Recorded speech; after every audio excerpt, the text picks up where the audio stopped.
वक्रतुंड महाकाय सूर्यकोटी समप्रभ निर्विघ्नं कुरु मे देव सर्वकार्येषु सर्वदाय पार्वतीच्या नंदना मोरिया गजानना रे गजानना ताई ताई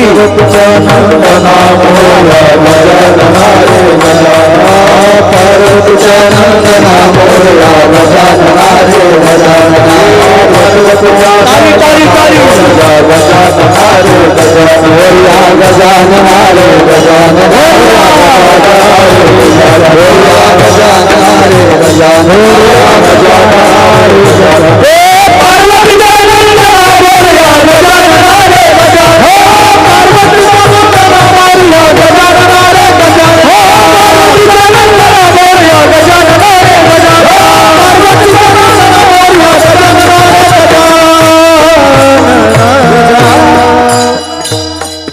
रामकृष्ण नामे ही दोन्ही साजिरी ए बेस कमी विको कमी रामकृष्ण नामे ही दोन्ही साजिरी हृदय मंदिरी स्मराकारे आपुली आपण करा सोडवन संसार बंधन तोडावेगी प्रस्तुत प्राप्त प्रसंग निवडलेला अभंग विश्वमान्य विश्वभूषण विश्वाधिकार विश्वप्रिय ज्ञानियांचे राजे योग्यांची माऊली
दीडशे कोटी लोकांपैकी एकाचे नाव त्याची जशी गिरगावच्या बाजूच्या आमच्या एवढ्या जागेत ही शिकून बदल केले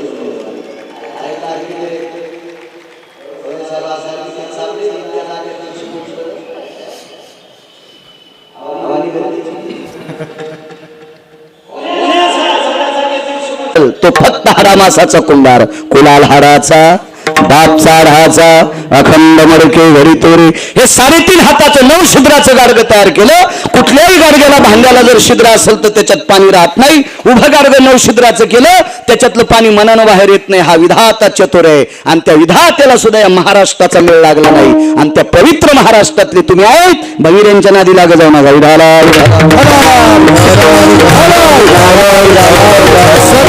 सुलभ साधन रामकृष्ण नामातली ताकद आहे. मी त्याच्याकरता म्हणत होतो महिलांनी पुढे सरका. माई काय समाधी बांधायची का? सरका पुढे, मागच्यांना जागा मिळते. सरका पुढे, काही इच्छू निघतेत का? विठाला विठाला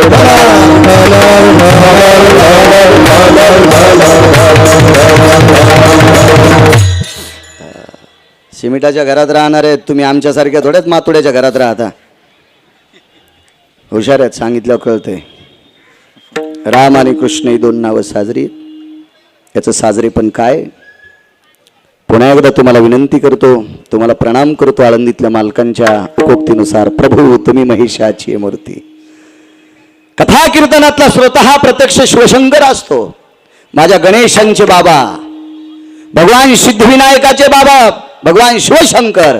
आळंदीतल्या मालकांनी कथा कीर्तनातल्या श्रोत्यांना शंकर रूपमा दिली तुम्हाला, म्हणून तुम्हाला प्रणाम करतो. तुमच्या दर्शनाचा योग भगवान सिद्धिविनायकाच्या कृपेने आदरणीय परमार्थिक क्षेत्रातील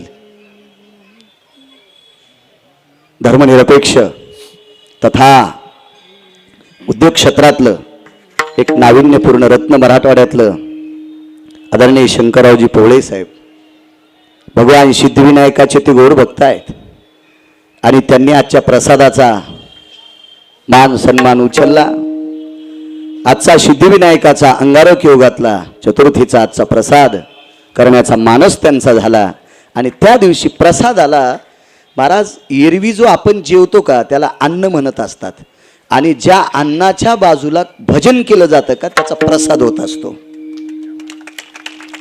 प्रसाद हे अन्न भगवान गणेशाच्या बाजूला माझ्या निष्ठावंत वारकऱ्यांच्या नामघोषामध्ये टाळाच्या आवाजात त्यांच्या मधुर वाणीने माझ्या ज्ञानोबराय तुकोबरायचा नामघोष, आणि हा नामघोष त्या अन्नावर पडतो. म्हणून तो आज महाप्रसाद आहे. एक तर योग आहे, अनन्य साधारण महत्व असतं अंगारक योगाच. अनन्य साधारण महत्व, फार मोठा अनन्य साधारण हा दुर्मिळ योग असतो, आणि तो अंगारक योग आहे.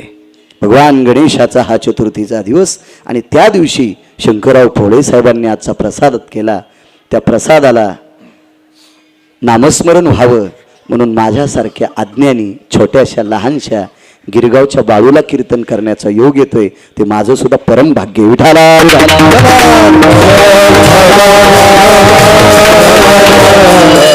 या मंदिराशी निगडीत मोठी मोठी रत्न आहेत. आदरणीय शैक्षणिक क्षेत्रातलं नाविन्यपूर्ण रत्न, राजकीय क्षेत्राचा सुद्धा गोडसा दबदबा ज्यांच्याकडे असे आदरणीय भोंडवे साहेब, तथा मला वाटते पुन्हा एक शिंदे साहेब, हा आदरणीय आईजी साहेब, आमचे शंकररावजी पोवळे साहेब, अजून करून त्यांची सगळी वा मंदिराचे सेक्रेटरी आदरणीय उकळे साहेब, हे ज्यांची ज्यांची नावं घेतली तुम्हाला संसारासाठी मोठं केलं नाही इतकं बाळूचं ऐका. हो, संसारासाठी मोठे ज्याला कवडीची अक्कल नाही ते पण असतात. समोर टाकलेली भाकरी पोट भरल्याच्या नंतर कुठंतरी लपून ठेवा हे कुत्र्याला सुद्धा कळतंय. म्हणून तुम्हाला जे भगवंतानी मोठं केलं ह्या धर्म रक्षणाकरता केलं इतकं ध्यानात ठेवा. विठाला विठाला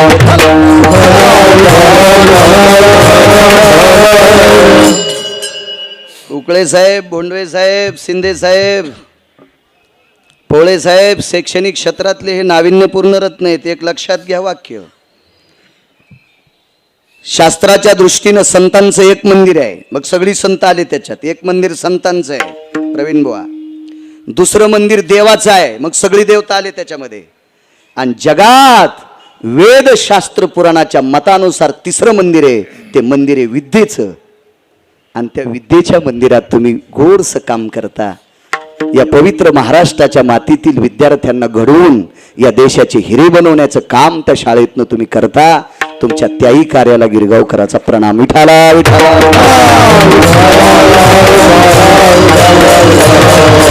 उपस्थित आज ज्ञानोबराय तुकोबराय कृपापात्र वारकरी संप्रदायाची गोडशी भजनं गाणारी ही भजनी मंडळ आदरणीय भरत महाराज असतील, आदरणीय हरिभक्तीपरायण थोरात महाराज असतील, कांबळे महाराज असतील, आदरणीय विनेकरी महाराज असतील, आदरणीय कांबळे महाराज असतील, आदरणीय बंडू महाराज असतील.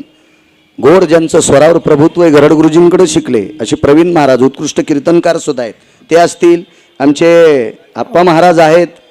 आता इकडचं तुमचं काय नाव आहे काय माहीत, पण मी तिकडं आप्पा महाराजाचे का, आप्पा महाराज गायक आहेत, विद्यार्थी तुमचेच. हे भविष्यातले गिरगावकर मेल्या हेच कीर्तनकार आहेत. हो, परंपरा चालवायचे कोणी, अशी गोडशी विद्यार्थी सगळी काही मंडळी आहे. हे आमचे कीर्तनकार कायरनावर बापू यांचं तोडकर महाराज आहेत. बऱ्यापैकी मी नर्मदा परिक्रमा करून आल्यामुळं पोळे साहेबांकडे सन्मान करण्यासाठी ही ढाकणे साहेब, आदरणीय पवार काका, ही सगळी कानी आमचे ते मोरे, हे जोगवाडकर आदी करून सगळी, आणि माझ्यावर नितांत प्रेम करणारे आदरणीय कुंठे साहेब. खरं तर त्यांना बसता येत नाही, पायाचा आजार आहे, वयाचाही टप्पा पुढे गेलाय, ते सुद्धा पण आज आलेले आहेत. आणि उपस्थित तुमचे नावं जरी पाठ नसतील तर तुम्हाला सांगतो, 10 कोटीचं जरी दुकान असलं तर गिरायकाशिवाय दुकान चालत नाही. आणि लाखो ग्रंथ पाठ करणारा जरी असेल तर श्रोत्याशिवाय सोबत नाही. आणि म्हणून नावं जरी तुमची पाठ नसतील तर वक्ता या वारकरी संप्रदायाचा वक्ता या नात्यानं तुमच्या चरणी साष्टांग दंडवत करतो. तुम्हा सर्वांचा आशीर्वाद बाळूवर राहू द्या. माझ्या मावल्यांनो, भाषा थोडी माझी कडक आहे, माफ करा. विडाला विडाला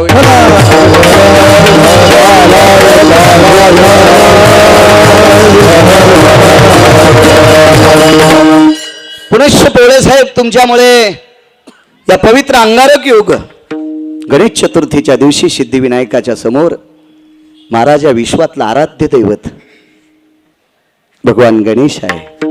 एक लक्षात घ्या सज्जनांनो, काही देवता काही वेळेला आमंत्रित केल्या जातात, काही देवता काही वेळेला आमंत्रित केल्या जातात. जगात अशी वेळच नाही की त्यावेळेला गणेश आमंत्रित करत नाहीत. एवढी मोठी ताकद गणेशात आहे. एक लक्षात ठेवा, दुःखद प्रसंग असेल तर बाकीच्या देवांना आमंत्रित नसतं, पण 10व्याचा जरी विधी असेल, 13व्याचा जरी विधी असेल, अलीकडे 12व्याचा जरी विधी असेल, पुण्यस्मरणाचा जरी विधी असेल, 6 मासाचा जरी विधी असेल, तरी त्या प्रत्येक विधीला मात्र भगवान गणेशाची वरून म्हणून सुपारी स्थापित केल्या जाती. ते जगातलं आराध्य दैवत म्हणून स्थान भगवान गणेश आहे.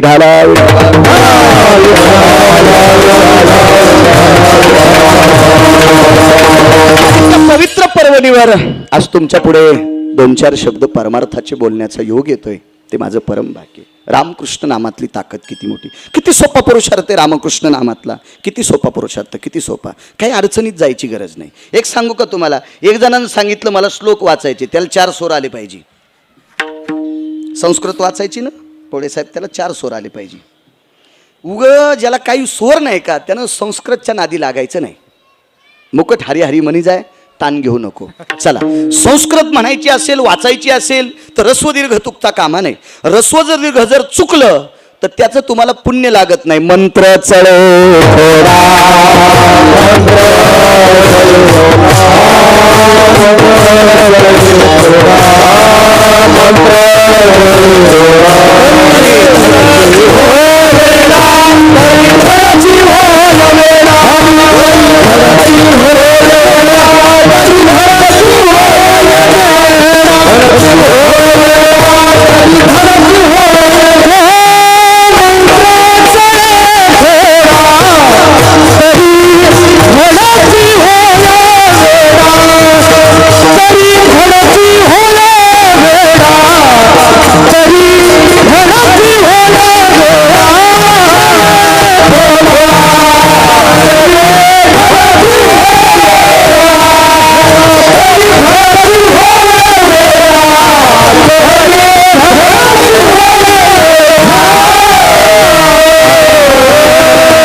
बसलेल्या जेवढे धर्मनिरपेक्ष माणसं आहेत त्यांना कालिदास नाव पाठ आहे.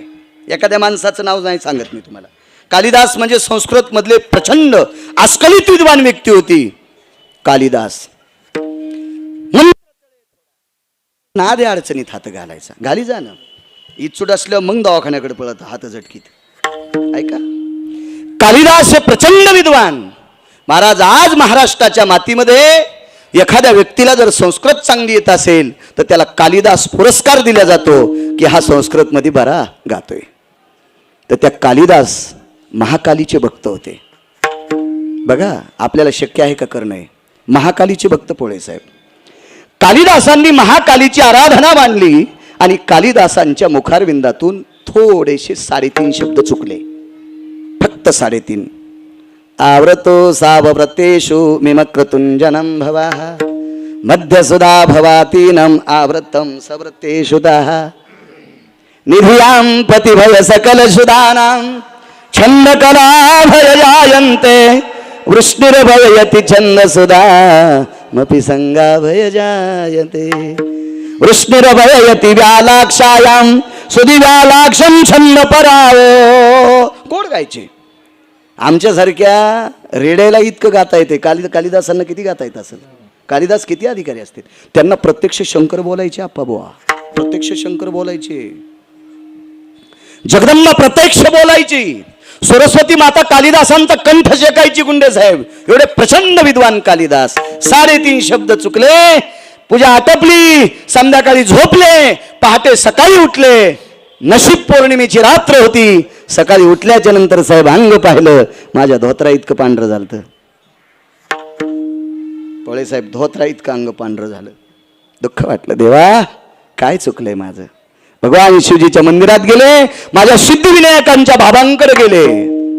नमामि तस्तेवं पाशुपतारुडायो दंडाति मुंडोति शंखादिभयो अधिष्ठितानां कैलासाधिपतये अधिष्ठितानां गिरिजापतये अधिष्ठितानां लंबोदरादितातयो अधिष्ठितायां कार्तिकेयां तातयो. हे भगवान गणेशाचे बाबा, भगवान कार्तिकेयांचे बाबा, भगवान आदिशक्ती मातेचे स्वामी, माझं शरीर असं का झालंय? शिवजींनी आदिशक्तीला आमंत्रित केलं, विचारलं, जगदंबा काय? यांचं संस्कृत म्हणता म्हणता चुकलंय. भारत देशातला प्रचंड विद्वान पोळे साहेब, संस्कृत मधला कालिदास, महाकालीचे उपासक, चुकल्यामुळे 3.5 शब्द रस्वदीर्घ चुकले तर शरीर पांढरं झालं.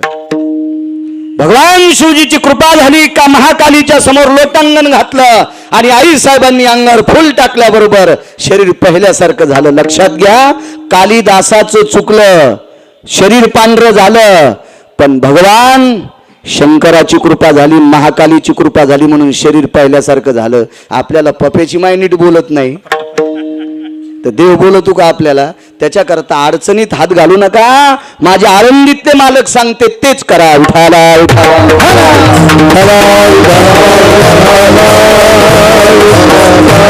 काय ताकद रामकृष्ण नामामध्ये. किती मोठा पुरुषार्थ आहे. एका व्यक्तीने प्रश्न केला, रामकृष्ण नामाचं भजन कोणी करायचं?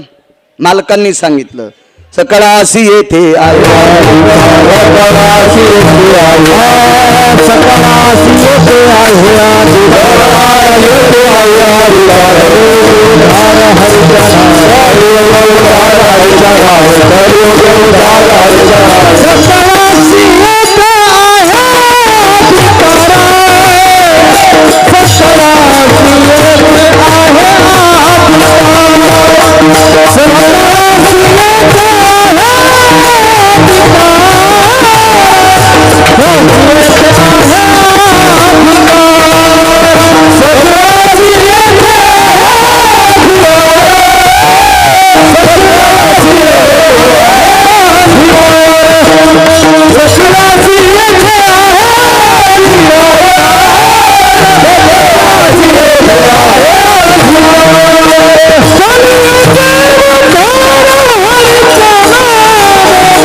रामकृष्ण नामाचं भजन करण्याचा सगळ्यांना अधिकार आहे. सकळासी, सकळ हा शब्द संख्यावाचक नाही. कोटी, खर्व, निखर्व, पद्म, अर्बुज, अब्ज हा शब्द संख्यावाचक नाही. सकल सगळे आले. कुठलाही जातवाचक शब्द नाही. ना ब्राह्मण, ना क्षत्रिय, ना वैश्य, ना शूद्र, कुठलाही धर्मवाचक शब्द नाही. कोण्याही जातीच्या माणसानं, कोण्याही वयातल्या माणसानं, कोण्याही पंथाच्या माणसानं रामकृष्ण नामाचा जप करा, त्याचा उद्धार झाल्याशिवाय राहणार नाही. कवनाचे करावा विचार नलगे चिंता कवनाचे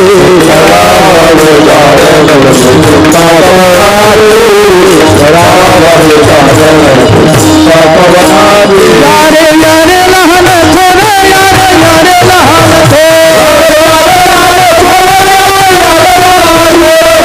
भलच्या नारी नर याती भलच्या नारी नर विचार लगे चिंता कोणाची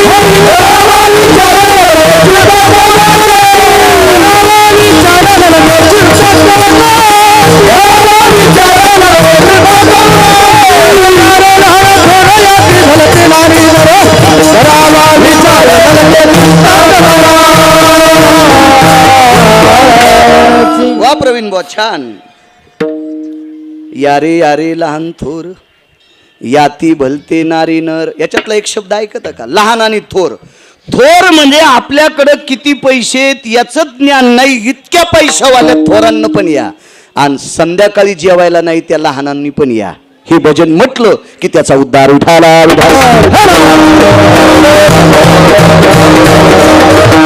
छोट्याशा उद्योगातले आमचे सोपानराव बिडवे सुद्धा आले, त्यांना सुद्धा धन्यवाद. काय नामात ताकद आहे महाराज, याच्या पडका प्रवीण भाऊ अजून एक पुरावा आहे. पण असू द्या, मी पण म्हणत नाही, तुम्ही पण राहू द्या. पाठ असला तर म्हणा. भजन करण्यासाठी नुसती स्त्रीनं पुरुषांनी करावा असं नाही. चांडाळादी येऊनी वेश्य ही अधिकार, वेश्येला सुद्धा भजन करायचा अधिकार, चांडाळाला सुद्धा भजन करायचा अधिकार, तृतीय पंथाला सुद्धा भजन करण्याचा अधिकार. रामकृष्ण नामातला पुरुषार्थ, किती मोठी ताकद महाराज, किती मोठी ताकद. महानंद नावाची एक वेश्या होऊन गेली. वेश्या नाव तुम्हाला थोडंसं प्रचलित असेल, शहरातले लोक आहेत, हा शब्द कळतो तुम्हाला. वेश्या, आवडंबरीचं नृत्य करणारी स्त्री, वारांगण आहे, वेश्या आहे. तिच्याकडे बघण्याचा दृष्टिकोन लोकांचा थोडासा आगळा वेगळा असतो. पण त्या वेश्येला पश्चाताप झाला. पश्चातापेन शुद्धता, अनुताप झाला, पश्चाताप झाला. आणि पश्चाताप झाल्याच्या नंतर ती वेश्या एका सामान्य व्यक्तीचं ऐकून भजन करू लागली. भजन, मला सांगा, भजन करण्यासाठी नावं आगळी वेगळी आहेत. 11 दिवसामध्ये एका ब्रह्मचार्याने 1000 नावाचं स्तोत्र केलं. त्याला विष्णू सहस्त्रनाम म्हणतात. जगातला 1 नंबरचा ब्रह्मचारी. माझ्या वाचनात 2, एक ब्रह्मचारी आणि एक संन्यासी आला. जगातला 1 नंबरचा संन्यासी मारुतीराय, की ज्याचे इंद्रिय ज्याच्या आईनं सुद्धा पाहिली नाही. हा मुलगा आहे का मुलगी बोलण्यावरून लक्षणात ओळखिलं, कारण जन्माला यायच्या अगोदर नैष्टिक ब्रह्मचर्याची कसोटी होती, म्हणून 1 नंबरचा संन्यासी. आणि ब्रह्मचारी कोण? पितामह भीष्माचार्य. पितामह भीष्माचार्यांनी शरभंजरी पडल्याच्या नंतर 11 दिवसामध्ये 1000 नावाचं स्तोत्र केलं. त्याला विष्णू सहस्त्रनाम म्हणतात. मग हे 1000 नाव आहेत. आमच्या त्रिकाल संध्येमध्ये केशवाय नमा, माधवाय नमा, अच्युताय नमा, संघर्षणाय नमा, मितविक्रमाय नमा, 24 नावाची संध्या. ब्रह्मक्रमानां भवस्थितायं संध्या गुण भवयुक्तादं चतुर्दशो भवस्थिताः विशंती चत्वारो भवनामनिष्ठे हे संध्यादी योगावितिहा. हे 24 नावं सांगितले. देवाच्या अवतारही 24, संध्येत नावही 24. इकडे 1000 नावाचं स्तोत्र आहे. मग रामन कृष्ण हित नावं का? प्रत्येकानं ज्याला जे म्हणायचं असेल ते नाव घ्यायचं. पण कलियुगामध्ये रामकृष्ण नामाचा पुरुषार्थ मोठा आहे, ताकद मोठी आहे, त्याचं तेज मोठं आहे. नारायण नारायण नामाची ताकद, राधाकृष्ण नावाची ताकद, श्रीकृष्ण गोविंद मुरारे या नावाची ताकद, ओम नमः शिवाय या नावाची ताकद, प्रत्येकाच्या भिन्न भिन्न भिन्न ताकदी आहेत. पण माऊली महावैष्णव ज्ञानोबरायाने राम आणि कृष्ण नावालाच का असं जास्त मोठेपण दिलं असेल तर त्याचं एक कारण आहे. राम नावाला सर्वात मोठी मान्यता दिली देवादिदेव भगवान शिवशंकरांनी. कारण भजनी परंपरा प्रवीण भाऊ कोणी सुरू केली माहिती तुम्हाला? मुळात वारकरी संप्रदायाचे संस्थापक अध्यक्षच भगवान शिवशंकर आहेत. एक जण म्हणला आमच्या 3 पिढ्यापासून आम्ही वारकरी आहेत, मग आमच्या अंगावर गाडी घालतो काय? अरे तू 3 पिढ्यापासून वारकरी आहेस. विश्व स्थापन झालं त्यावेळेला भगवान शिवजीने वारकरी संप्रदायाची स्थापना केली. एका जनार्दन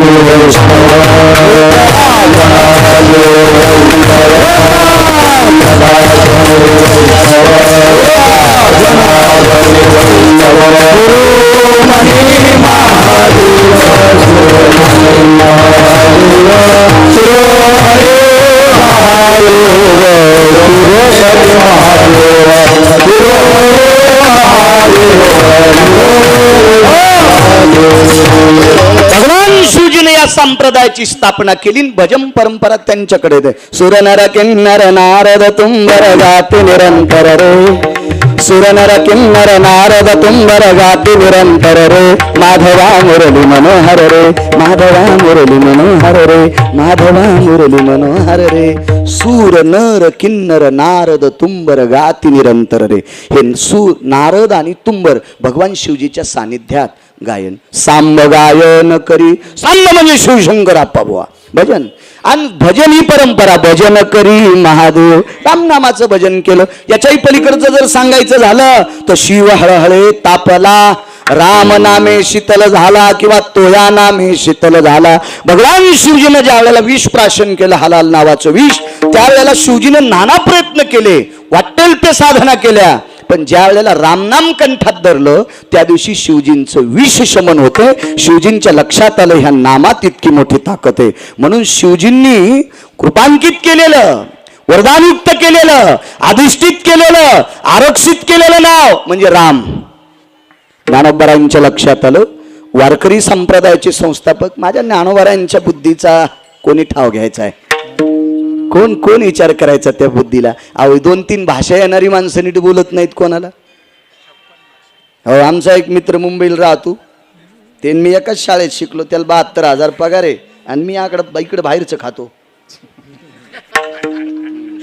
त्याला 72,000चा पगार. मला कधी मध्ये भेटलं good evening, good night, good morning. आलं मराठीत बोल ना, आपण एका वड्याचं पाणी दोघांनी संगच पिलंय आणि तुला 72,000ची पगार आहे. तुझी पप्पाची माय मला सांगती हे 71,000ची महिन्याला पे तू. 1,000 काढता येत नाहीत म्हणून खात्यावर ठेवतो. इतका नालाय की तरी मला इंग्रजीत बोलतो, मराठीत बोलत जाय ना. 3 भाषा आहेत आता. माझ्या आनंदीतल्या मालकाला 56 भाषेचा 56 भाषा. काय ठाव घ्यायचा महाराज त्या वाणीचा? काय ताकद आहे त्या वाणीची. आनंदीतल्या मालकांनी सांगितलं राम नाव भगवान शिवशंकराने आरक्षित केलेलं आहे. आणि आनंदीतले मालक ज्ञानदेव वैष्णव मोठा ज्ञानोबा आहे, वैष्णवातली फार मोठं टोक आहेत. मग कृष्ण नाव लावलं. भगवान शिवजींनी कृपा पात्रित केलेलं नाव. ह्या नावाची कृपा आहे. जिथं शिवजींचं विषमन होतंय तिथं तुमचा आमचा उद्धार का होणार नाही? काय हलाल विष प्यायचा योग आहे का आपल्याला? हलाल विष आपल्याकडे कशाला येईल ते एवढं विषारी? हा, आपल्या विषात इतका बट्ट्या बोळे. हो, 4-4 बाऱ्या तूर फवाळून आळ्या मरणत. हलाल विष साधं आहे का? हलाल विषामध्ये एक टाचण बुडवायची. कुंटे साहेब टाचण टाचण त्या कागदाला लावतो ती टाचण, आणि ती टाचण एका झाडाला टोचायची. सकाळच्याला झाडाचा बुक्का. पवळे साहेब सकाळच्याला झाड राख होऊन जाती राख. इतकी हलाल नावाच्या विषात ताकद आहे. आणि ठास ठास पिऊन टाकलं सगळं. ते काय सामान काय असेल ती ताकद, ती रामनामाने शीतल झाली. म्हणून रामाने कृष्णही 2 नाव आरक्षित केले. महानंदा नावाची वेश्या. पुण्या आलो इथपर्यंत आलतो मी. वेश्या आहे, वारांगण आहे, नृत्यांगण आहे, सौंदर्याची खाण आहे. पौर्णिमेच्या रात्री महानंदा बाहेर जर निघली तर चंद्र ढगाच्या आडंगी जात होता. तिच्या दाताचा प्रकाश चंद्रा इतका पडत होता. किती सुंदर असेल ती. कुठंच मेकअप करीत नव्हती. ना भवाळ्या कापीत होती, ना कधीच नाही. तिनं भवाळ्या कापल्या नाही, लिपस्टिक लावली नाही, काहीच नाही, काहीच नाही, काहीच नाही. कसल्याही प्रकारची, कोण्या पार्लरमध्ये नाही, गौरीनं तोंड घासलं नाही, दगडानं घासलं नाही, कोण्या साबणानं नाही, कोणतंच केमिकल नाही, काहीच नाही, तरी तिच्या दाताचा प्रकाश पडत होता, इतकी सुंदर होती. आणि चैत्र महिन्यात दुपारी जर बाहेर निघली तर सूर्य लाजत होता, कारण तिच्या त्वचेच्या तेजाकडे बघून सूर्यनारायणाला वाटायचं आपल्या प्रकाशानं जर हिला घाम आला तर हिला त्रास होईल, इतकी तेजस्वी बाई. काय सुंदर असेल महाराज, काय सुंदर. जिच्या बघण्याकडे सूर्य लाजत होता, जिच्या दाताला चंद्र लाजत होता, ती किती सुंदर असेल. तर नालायकाची दृष्टी तिच्याकडे कशी असेल हे थोडं ध्यान करा ना तुम्ही. आणि तिच्या पायाशिवाय घुंगर होते. आता घुंगराच्या नादान काय काय ना 1.5 एकर फुकल्या.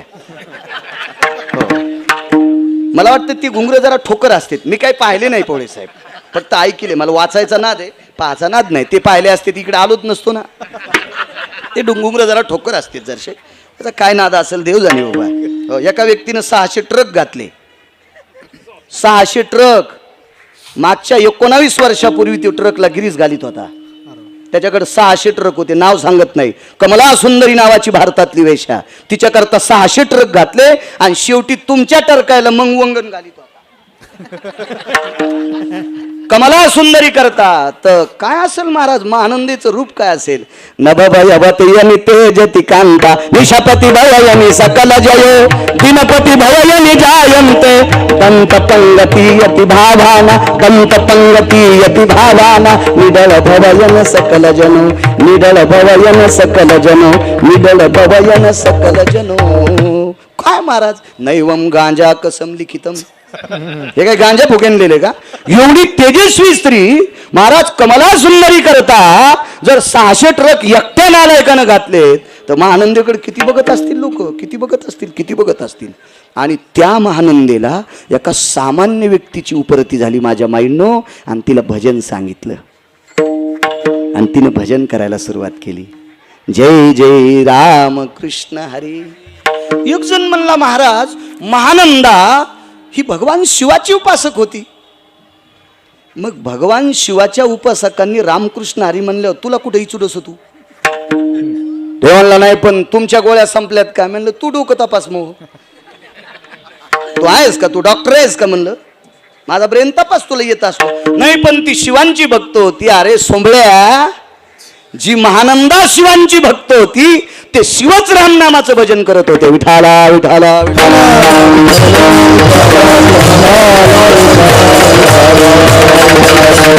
रामनामाचा प्रताप. प्रताप काय झाला माहिती त्या रामनामाचा? किती मोठा पुरुषार्थ रामनामाचा. ऐकता थोडस बुवा. आपण किती जणांनी भजन केल्यावर आपल्याला विमान येईल? इमानदारीने सांगा, तुम्हाला गिरगावच्या बाळ्याची शपथ आहे, पाठच्याला बाळू मरू. किती भजन केल्यावर आपल्याला विमान येईल? कोणतं येईल माहिती आहे का? हे टपराचं. याच्यात तर कुत्रे बसायले. तर आमच्या मित्रानं मलेशियाहून कुत्रा आणलं 1,18,000 1,18,000 मलेशियातून कुत्रा आणलं कुंडे साहेब. मला वाटतं त्याचं तिकीट काढावं लागतं, कारण मी अजून आणलंच नाही तर माहीत बी नाही ना. कुत्रे सुद्धा विमानात बसते. या विमानात नाही, त्या विमानात. ते विमान आलं, तिचं लागी विमान पाठविले. एकटी नाही, त्या महानंदेचे जीवनभर 2 मित्र होते, कोंबडा आणि माकड. संप्रदायात कोंबड निषेध सांगितलं, तरी पण जिच्या भजनामध्ये कोंबड नाचत होतं ते पवित्र झालं. संप्रदायामध्ये माकड चंचल सांगितलं, चंचल सांगितलं, अतिचंचल. हो, पण तिच्या संप्रदायात तिचा चंचलपणा त्याच माकडाचा सुद्धा संपतोय.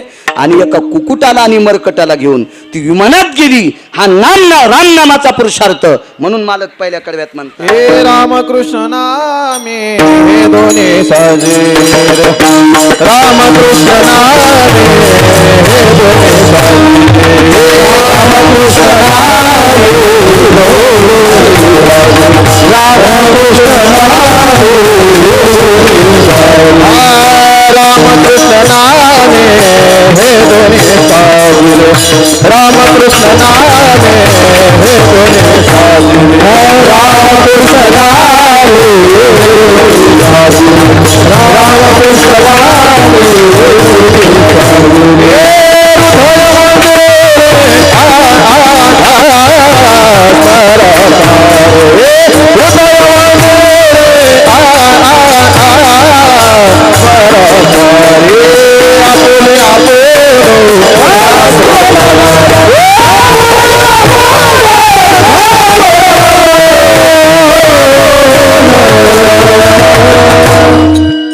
मला सांगा, तिच्या सौंदर्याच्या आणि पदन्यासाच्या बळावर एक लक्षात गेला, बाईनं पदन्यास कधी करायचा नाही. पदन्यास शब्दाचा अर्थ कळाला, नाचायचं नाही. भागवतात पण, रामायणात पण, शिवपुराणात पण, मी पुराण वाचून सांगतो. आणि ऐकायचं नसेल तर कुठेही नाचा, विठाला विठाला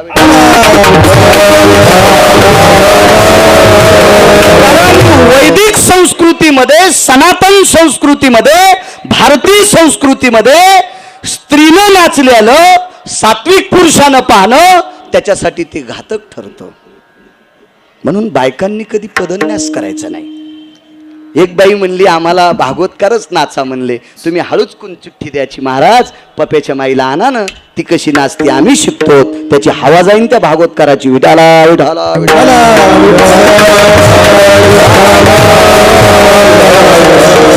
काय असतं माहितीये का, एक माणूस पाहिला, त्याच्याकडे 1 किलो भर तांदूळ होते आणि त्याच्यात 15 किलो गारगुंडी होत्या. बोंडे साहेब, शिंदे साहेब, पोळे साहेब, 10-15 किलो गारगुंडी आणि 1 किलो तांदूळ. गारगुंडीचा आणि तांदळाचा रंग सारखा, ते एकत्र मिसळले आणि पक्ष्यांना टाकले. महाराज, 15 किलो गारगुंडीतले 1 किलो तांदूळ निवडण्यासाठी पक्षी किती बेजार आहेत. तशा काही नालायकांनी ह्या गारगुंडी मिसळल्या आणि तुम्ही त्यांच्या नादी लागलात. विठाला विठाला.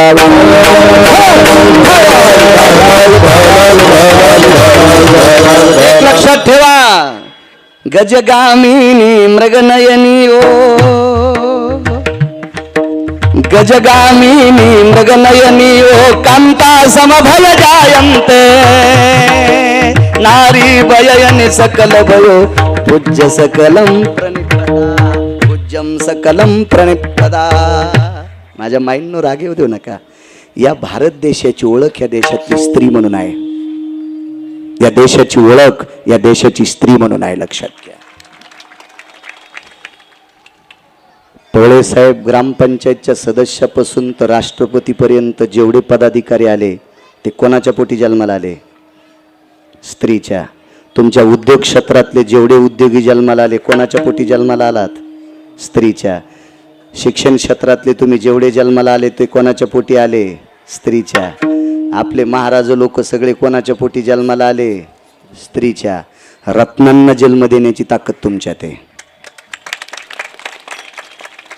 आणि म्हणून तुमच्या पोटी जन्माला आलेली रत्न, कन्या रत्न, आपल्या आईनं चुकीचं पाऊल उचलल्याच्या नंतर त्या मुलीनं सुद्धा पाऊल चुकीचं उचलावा असा भाग तुम्ही पात्र होऊ नका.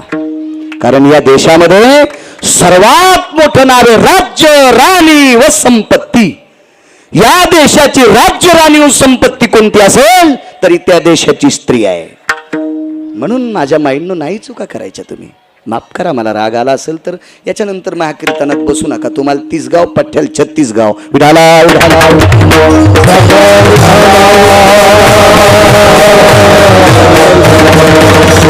महाराज कितीतरी लोकांचं चित्त मातीत घालणारी बाई महानंदा, पण नामाच्या प्रतापानं विमानात गेली. महाराज भगवान शिवजीने हृदयस्थ करून टाकली. फक्त रामनामाची ताकद. ऐका दुसरा पुरावा. टोलनाक्यावर टाळ्या वाजविणाऱ्याला कितूपंथ म्हणता तुम्ही? तृतीयपंथी. चला, त्याला किती चांगलं म्हणता तुम्ही, पण त्याला वाईट म्हणण्याची आपल्या काय बापाची जहागिरी आहे का?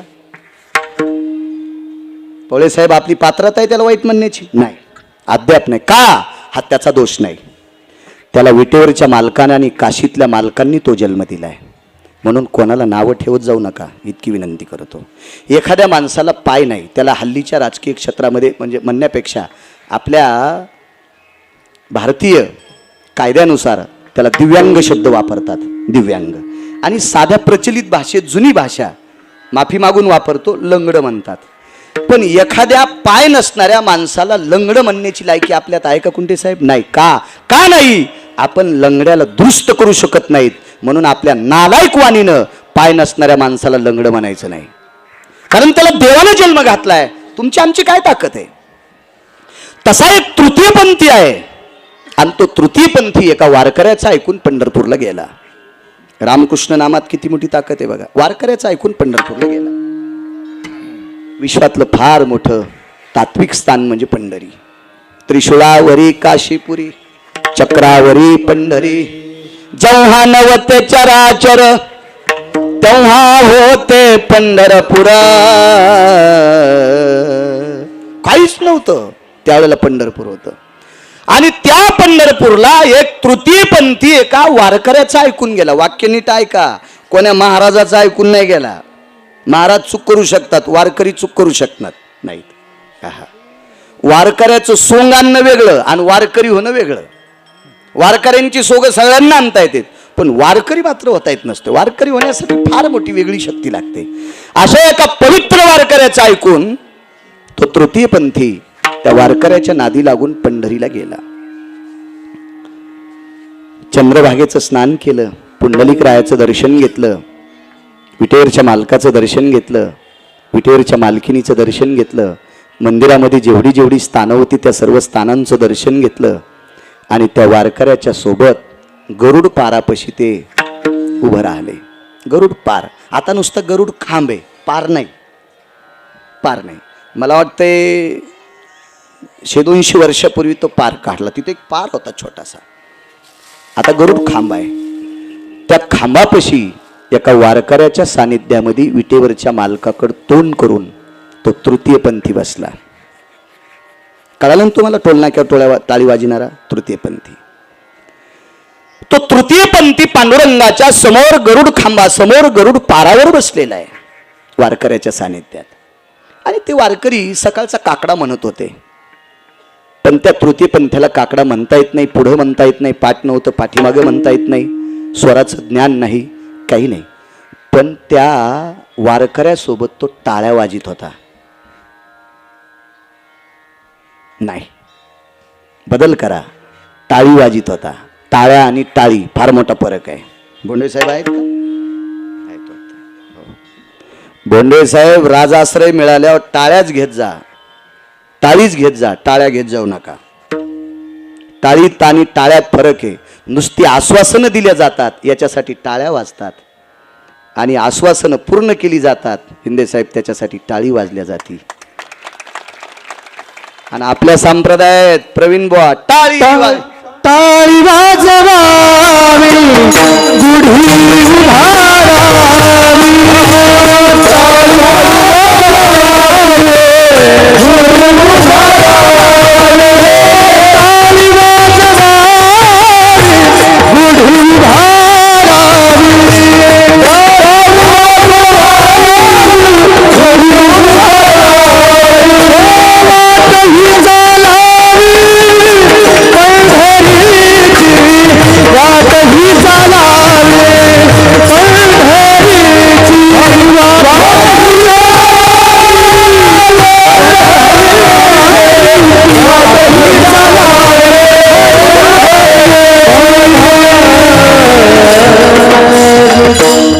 उभारावी, टाळ्या नाही, टाळी.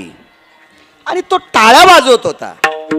मध्ये मध्ये त्या वारकऱ्यानं त्या तृतीय पंथाच्या मांडीवर अशी थाप मारायची, हे टाळी वाजव.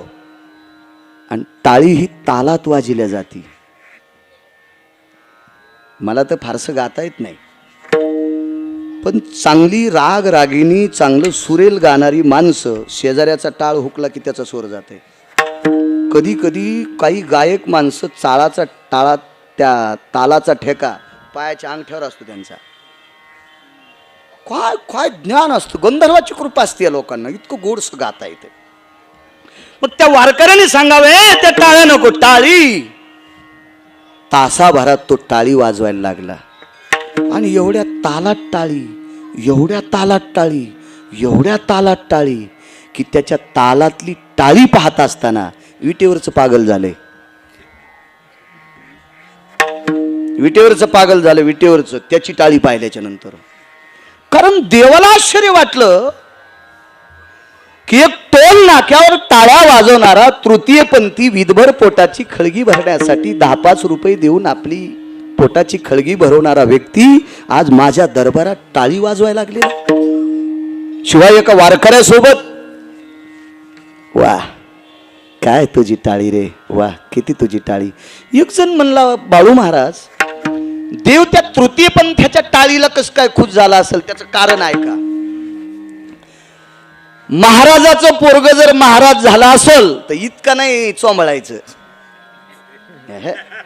ते साखरेच्या पोत्यातला मुंगळा आहे, त्याला थोडीच कळते किती साखर खाऊन तांब्या घेऊन किती बऱ्या जावा. महाराजाचं पोरग जर महाराज झाला असेल तर काहीच नवल नाही. आयुष्यभर ज्याच्या बापानं दारू पिली त्याचं पोरग जर कीर्तन करीत असेल तर त्याच्यासाठी टाळी. विठाला विठाला महाराज एखाद्या परंपरेतल्या माणसानं भजन करणं काही नवल नाही साहेब, काही नवल नाही, काही नवल नाही. पण तृतीय पंथी बिचारा पोळे साहेब परंपरेतला नाही, तरी पण विटेवरच्या मालकाबरोबर एका मालकाच्या समोर वारकऱ्यासोबत टाळी वाजवतोय. याचं अंतकरण विटेवरच्या मालकाचं त्या गोष्टीनं हल्लं आणि त्या दिवशी कृपा झाली. आणि त्या दिवसपासून तो तृतीय पंथी मरेपर्यंत टाळी वाजित होता, मरेपर्यंत. परिणाम काय झाला? कानो पात्रा खोदू पिंजारी तो दादू भजनी आभेदू हरीचे पायी. माझा नाही शब्द, मालकांचा शब्द आहे, पहाटेच्या प्रकरणातला शब्द आहे. हा दादू खोदू नावाचा जो पिंजारी हा तृतीय पंथी आहे. आणि या तृतीय पंथ्याचं नाव आज गाथ्यात आहे. मला सांगा बरं, हल्लीच्या कोण्या महाराजाचं नाव गाथ्यात येईल आणि त्याचं नाव गाथ्यात गेल्यावर कोण गाथा वाचीन? तोडकर वाचितो का आपण गाथा? हे पप्याची माहिती नाही गाथा वाचायची बाई. यानं काय काय नालायकपण केले आणि आता ह्यो गाथ्यात बसला, गाथ्याची पानं जळतील हे मेल्याचं नाव मधात घातल्यावर. हो, आणि प्रत्येक पप्याच्या माईला पप्याच्या बापाचं चट कळत आहे का नाही मोठी बाय? कशा असतात बघा ना, किती वायर पक्के येतं, लगेच करंट येते. प्रत्येक महाराज एखाद्या माणसाचं ब्रह्मदेवाला कळणार नाही, पण त्या माणसाचं त्याच्या बायकोला चट कळत. इतक्या बया हुशार असतात. चला, म्हणून नालायकाचं नाव गाथ्यात कोणी स्वीकारणार नाही. महाराज आज त्या तृतीय पंथाचं नाव गाथ्यात आहे आणि वैकुंठात त्याला आलंय. ताकद कशाची होती महाराज? त्यानं का यज्ञ केला, का तपश्चर्या केली, का कुठं साधना केली, का सिद्धिविनायकापाशी त्याला अन्नदान करता आलं? कारण तोच त्याच्या भाकरीसाठी बेजार होता. तो कुंडे साहेब अन्नदान काय करेल, पण विटेवरच्या मालकाच्या नावानं रामकृष्ण नाम घेऊन त्यानं टाळी वाजिली. आज तृतीय पंथी नुसता गाथ्यात नाही, नुसता गाथ्यात नाही, आज त्याचं वैकुंठात नाव आहे. आणि दुसरी गोष्ट, हे सगळे देवाच्या नावानं आम्ही भाकरी खातो का? सगळे महाराष्ट्रातले महाराज, भारत देशातले सनातनी, त्याचं नाव काकड्यात घेतल्याशिवाय आमचं भजनच पूर्ण होत नाही. इतका मोठा पुरुषार्थ त्या तृतीय पंथाचा आहे. पण ताकद कशाची प्रवीण वा? फक्त पहिल्या कडव्याची. रामकृष्ण नाम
रामकृष्ण नामाच्या ताकदीनं तो तृतीय पंथी तिथे गेला.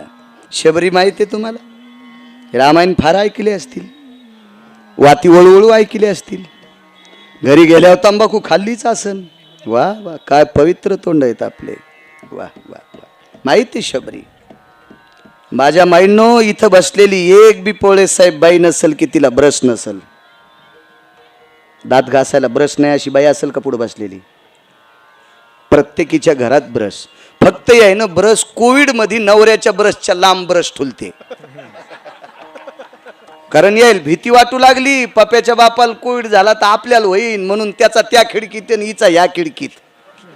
हो कशा हसल्या बघा लगेच कळत. माझ्या माईंनो गरीबातल्या गरीब बाईला दात घासण्यासाठी ब्रश आहे नव्हता हो. माझ्या माईंनो शबरीला ब्रश नव्हता. काय शबरीचा पुरुषार्थ होता स्त्रीत्वाचा. काय मावली होती शबरी. महाराज प्रपंचाचा संसाराचा सगळ्या गोष्टीचा त्याग केला आणि ऋष्यमुखावर पोचली. ऋष्यमुख नावाचा एक नग होता पर्वत होता त्याच्यावर पोचली आणि कर्मनो गहनगती त्या शबरीला एका सात्विक महाराजांची भेट झाली. तुम्ही आम्हाला महाराज म्हणताय तुमची जीभ श्रीमंत म्हणून म्हणता. महाराज त्यांना म्हणलं पाहिजे की ज्यांना देवाच्या व्यतिरिक्त काही आवडू नये. तेची संत ज्यांचा हेत विठ्ठली ते महाराज असतात. महाराज नेनती काही टाना नामस्मरणा वाचतो ती महाराज असतात. ती महाराज अशा एका महाराजांची भेट शबरीला झाली. फार दिवसाला शबरी दिसली महाराजांना. कोण नामने देहा नाम शबरी मान खाली घातली. सांगितलं पूज्यश्री या देहाला आई वडिलांना शबरी नाव दिलेलं आहे. वा कुठनं आली. आमक्या प्रांतातली वर्णाने भिल्लाच्या कुळातली. मागे काही परंपरा आपल्या समोर सांगण्याची नाही. घरची परंपरा विचारली तर तिनं सांगितलं तुमच्या समोर मांडावा अशी माझ्या घरची परंपरा नाही. माझ्या घरची लोक लाहोर चित्र सशेर आणि डुकर खाणारी माणसं आहेत. तुमच्या पुढं काय मांडू. वा इथून पुढचं नियोजन तुमच्या पायाची सेवा.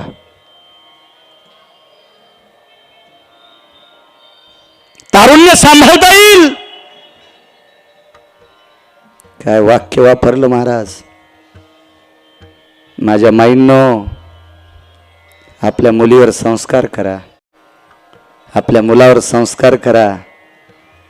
माझ्या माईंनो माझ्या बहिणींनो आपल्या मुलीवर आणि मुलावर संस्कार करा. कारण तुम्ही जर गोड संस्कार केले तर त्या मुलाला तारुण्य सांभाळायची अक्कल येईल आणि तुमच्या पुढे तुमची जन्माला आलेली कन्या सुद्धा तारुण्य सांभाळायचा अधिकार तिला प्राप्त होईल. संस्कार करा. तारुण्य सांभाळायचा अधिकार क्षमता आहे.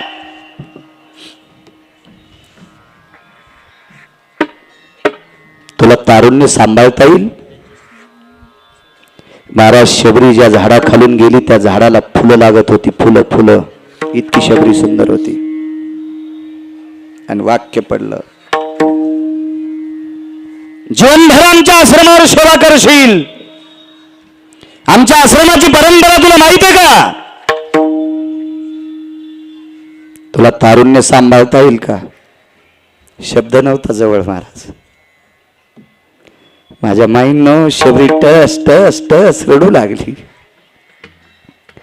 डोळे भरून आले. डोळे पाणावले. खळा खळा खळा डोळ्याला पाणी येत होत आणि दोन्ही डोळ्याच्या 4 धारा ओंजळीत धरल्या आणि डोळ्यातलं पाणी मुनिश्री मतंगाच्या पुढे टाकलं. पायावर नाही टाकलं, पुढे टाकलं आणि दोन्ही हात छातीवर ठेवले. गुरुवर्य तुमच्या आशीर्वादाच्या कृपेनं मी तारुण्य पण सांभाळेल. तुमचा आशीर्वाद पाहिजे. मी तारुण्य सांभाळेल. वा ठीक आहे. 9व्या दिवशी मतंग सकाळी स्नानाला जात होते. मतंग ऋषी उठायच्या अगोदर शबरी आश्रम झाडत होती. रात्र पौर्णिमेची आहे. चुकून शब्द गेला. रात्र अमावस्येची आहे.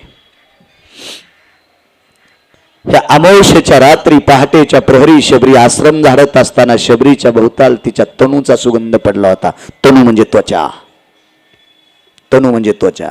त्वचेचा सुगंध पडला. सुगंध प्रकाश पडला होता. प्रकाश आणि तो सुगंध येत होता. एवढं सौंदर्य. पाठीमाग पाहिलं. शबरी जी हात नाही छाती उठवला. महाराज आदरयुक्त भीती किती होती. ज्या झाडून आश्रम झाडत होती शबरी म्हणल्याबरोबर झाडूच छातीला लावला. जी जी जी गुरुवरे जी जी जी जी जी. सासऱ्याने सुनाला आवाज दिल्यावर सून सासऱ्याला जी म्हणती त्या सुनानं हातवरी करा बरं. काही चुडच होतो तुमच्या जीबीला. हा त्याची प्रॉपर्टी खाता येते तुम्हाला तुपात बुडून. हा तुमच्या सुना नाही का तुम्हाला रॉकेल टाकून फुकायच्या. त्या पोळे साहेबाला म्हणते आणि ह्या मेल्याला आणलं कशाला आमच्यावर बॉम्ब टाकायलाय. माझ्या माईंनो माझा स्वार्थ आहे. या देशाची तुम्ही संपत्ती आहात. तुम्ही जितका सासू सासऱ्यांचा आदर करताल का तितकी तुमची लेकरं तुमचा आदर करतील. इतकं लक्षात ठेवा.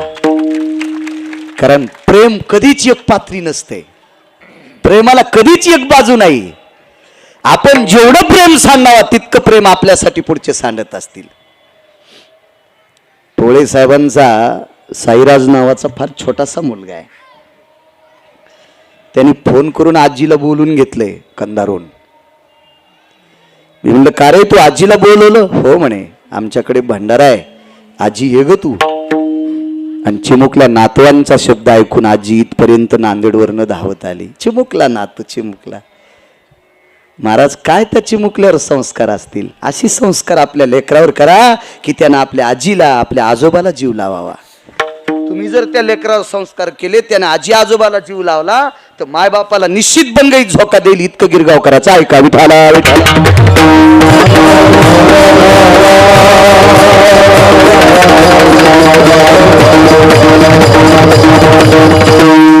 आदरानं झाडू छातीवर लावला. प्रभू जी शबरी जी. अग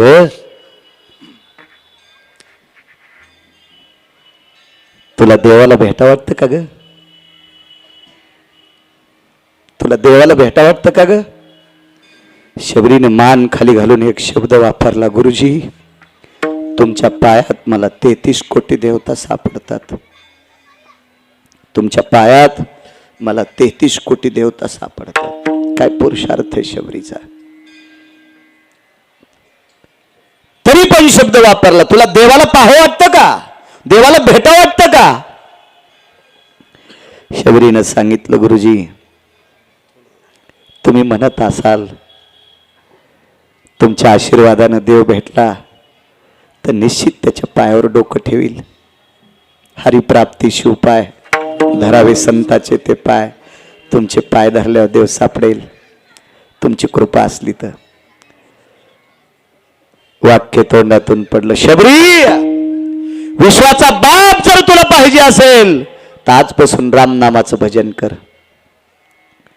आणि ती शबरी मतंगाचं ऐकून रामनामाचं भजन करू लागली. लक्षात ठेवा शबरीला 6 साधूची भेट झाली. त्याच्यातल्या एका दुसऱ्या साधूचं नाव सांगतो. त्या साधूचं नाव आहे मुनिश्री शरभंगू नावाचे साधू. भगवान मर्यादा पुरुषोत्तम रामचंद्रांनी शरभंगूसाठी गरम पाण्याचा कुंड उनकेश्वरला केला. हजारो वर्ष झाले त्या कुंडातलं पाणी गार होत नाही, दुसरीकडे गरम येत नाही. एवढी मोठी ताकद. विठाला विठाला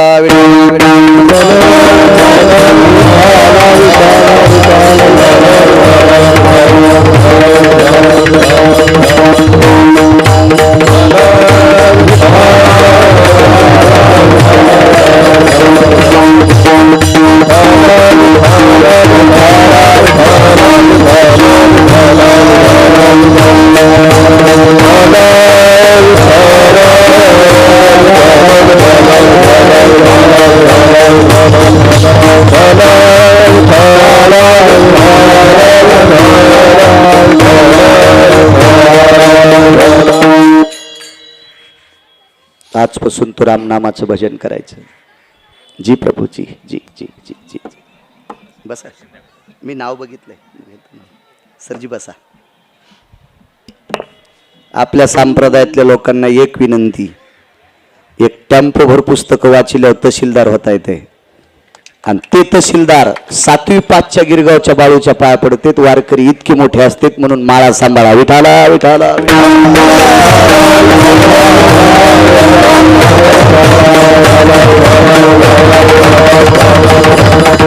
आदरणीय उच्च शिक्षित, मगाशी मी विद्येच्या मंदिराचं वर्णन केलं. बोंडवे साहेब असतील, शिंदे साहेब असतील, आदरणीय आमचे आयजी साहेब असतील आणि उकळे साहेब असतील. विद्येच्या मंदिराचं काम करता. संताचं आणि देवाचं जसं मंदिर तसं विद्येचं मंदिर. आणि त्याच विद्येच्या मंदिरामध्ये आदरणीय उमेशजी शिवाजीराव पाटील साहेबांना त्या विद्येच्या मंदिराची कृपा झाली. मा सरस्वतीची कृपा झाली आणि शैक्षणिक क्षेत्रात गरुडाच्या पंखाने झेप घेतली. आणि आज त्या पर तहसीलदार आहेत. आदरणीय सौभाग्यवती तेजश्री उमेशराव पाटील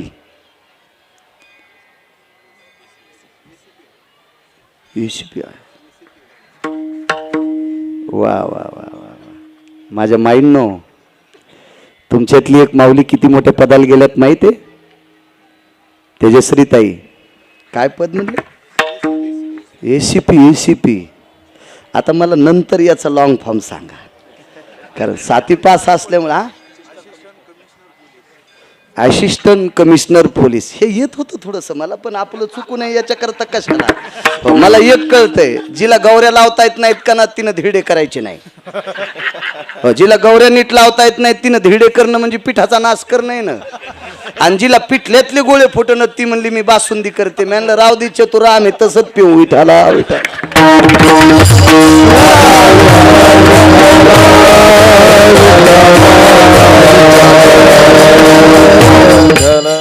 आदरणीय पाटील साहेबांना आणि ताई साहेबांना या पवित्र अंगारक योगच्या दिवशी, चतुर्थीच्या दिवशी कोटी कोटी शुभेच्छा. या महाराष्ट्राच्या मातीतील पवित्र भारत देशातील जनतेची सेवा करण्याचा योग त्यांच्या जीवनात आला. तो निमूटपणे तो त्यांना पार पाडण्याची संधी आणि ती सद्बुद्धी आणि ती शक्ती, ते बळ, ती क्षमता माझ्या भगवान गणेशांनी त्यांना द्यावी ही भगवान गणेशाकडे प्रार्थना. विठाला विठाला. शबरी, तू रामनामाचं भजन कर. आणि शबरी रामनामाचं भजन करू लागली. राजा राम राम राम, सीता राम राम राम, राजा राम राम राम, सीता राम राम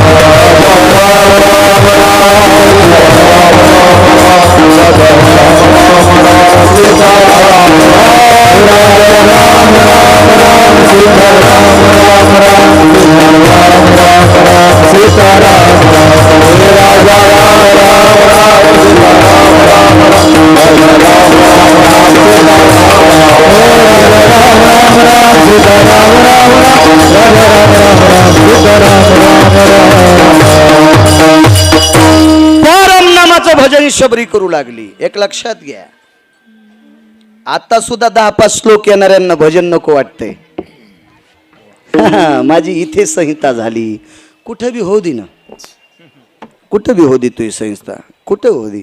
मला इतके श्लोक पाठ आहेत, मला एवढी ग्रंथ पाठ आहेत, तरी सुंबळ्या तू ब्रह्मवेत्ता होऊ शकत नाहीस.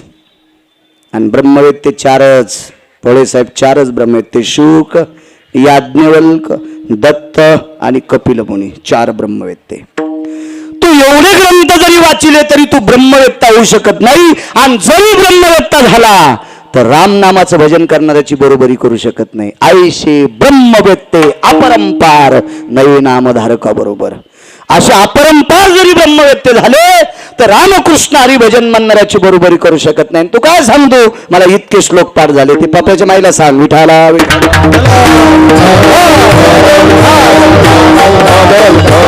या शबरीनं भजन केलं. आज तुमच्या आमच्यातले 10-5 श्लोक पाठ करणारे इतके तरारलेत. तर त्या काळातल्या जटा धरायला 200-200 शिष्य होते काही महाराजाच्या. जटा मिशा धरायला 22 शिष्य, इकून 11 आणि इकून 11 मिशा धरायला. इतकाल्या त्याच्या मिशा पोळे साहेब आणि इतकाल्या त्याच्या जटा. प्रवीण सगळे महाराज शबरीच्या विरोधात गेले. ही कोण शबरी? भिल्लाची पोरगी. हिच्या कुळातली लोक मांसाहारी आहेत. ही कालपासून रामनामाचं भजन करते. हिला कोण्या महाराजाने आरक्षित केलंय?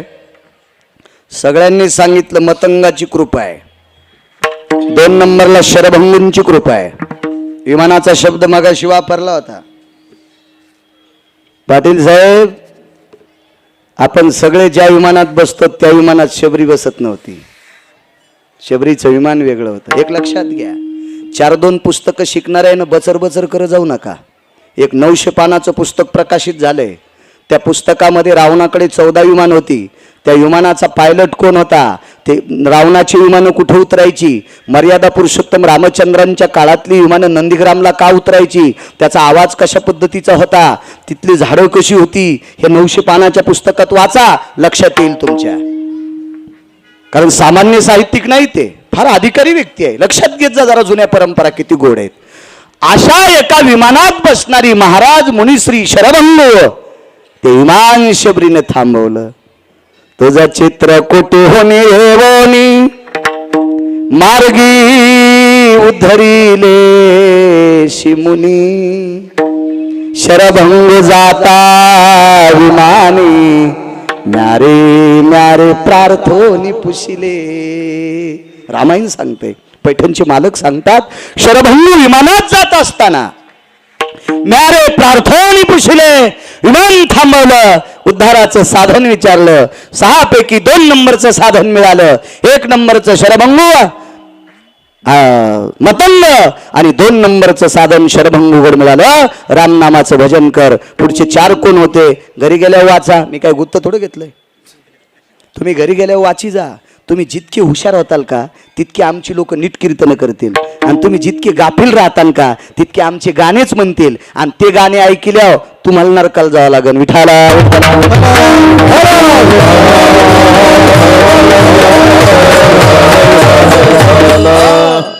शरभंगूचं ऐकलं रामनामाला पुन्हा ताकद मिळाली आणि भजन करत राहिली. आदरणीय उमेशजी पाटील साहेब, या शबरीला त्या काळातल्या ऋषी मुनी योगी तप्यांनी त्रास दिला. शबरी जंगलात रामली. माझ्या माईंनो पुन्हा एकदा सांगतो, आयुष्यभर आरसा पाहायला भेटला नाही. आयुष्यभर आरसा. तुम्ही इतक्या कपाटापुढे डोकं इचरिता म्हणून पिटल्यात केस सापडतात.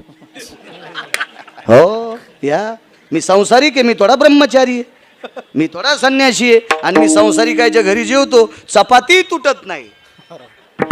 मग लक्षात येतं हिच्यात कोणता फ्युकॉल घातला असेल. लक्षात येते डोक्याचा घातलाय. इतक्या बारे डोकं विचारा. वैकुंठवासी धर्मभास्कर वक्ते बाबा सांगायचे, भारतीय स्त्रीनं दिवसात फक्त 3दा आरसा पाहायचा आणि पुरुषांनी 2दा बघायचा. म्हणून मी त्याच्यात बसलो. एकदा सकाळी गण लावायला बघतो आणि संध्याकाळी फेटा बांधायला बघतो. पुन्हा नाही. विठाला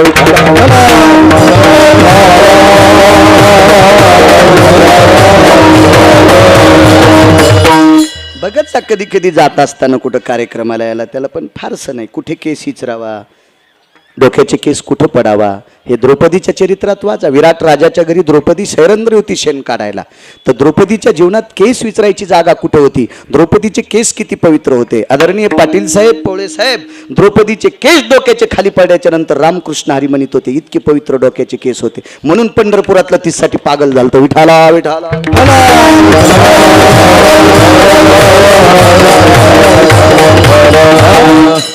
तो प्रसंग वाचा. पांडव अज्ञातवासात आहेत. पुन्हा 12 वर्षाचा वनवास आणि 1 वर्ष अज्ञातवास होऊ नये म्हणून पंढरपुरातल्या मालकानं शेण हातात घ्यायचं आणि द्रौपदीनं जिथे केस विचारले ते सगळे केस शेणात घ्यायचे, शेण वाळवायचं आणि पेटून द्यायचं. आदा कदा नालायक दुर्योधनाचे सेवक जर उकंड्याला कान लावला असता तर उकंड्यातून रामकृष्ण हरीचा जप आला असता आणि त्या दुर्योधनाला कळालं असतं पांडव इथे आहेत, म्हणून त्या केस शेणात गुंडाळून वाळून पेटीत होते. हे पंढरपुरातला मालक करत होता. विठाला त्या काळातली ऋषीमुनी योगी जपी तपी संन्यासी अनुरागी सगळ्या लोकांनी शबरीचा विरोध केला. शबरी जंगलात राहिली.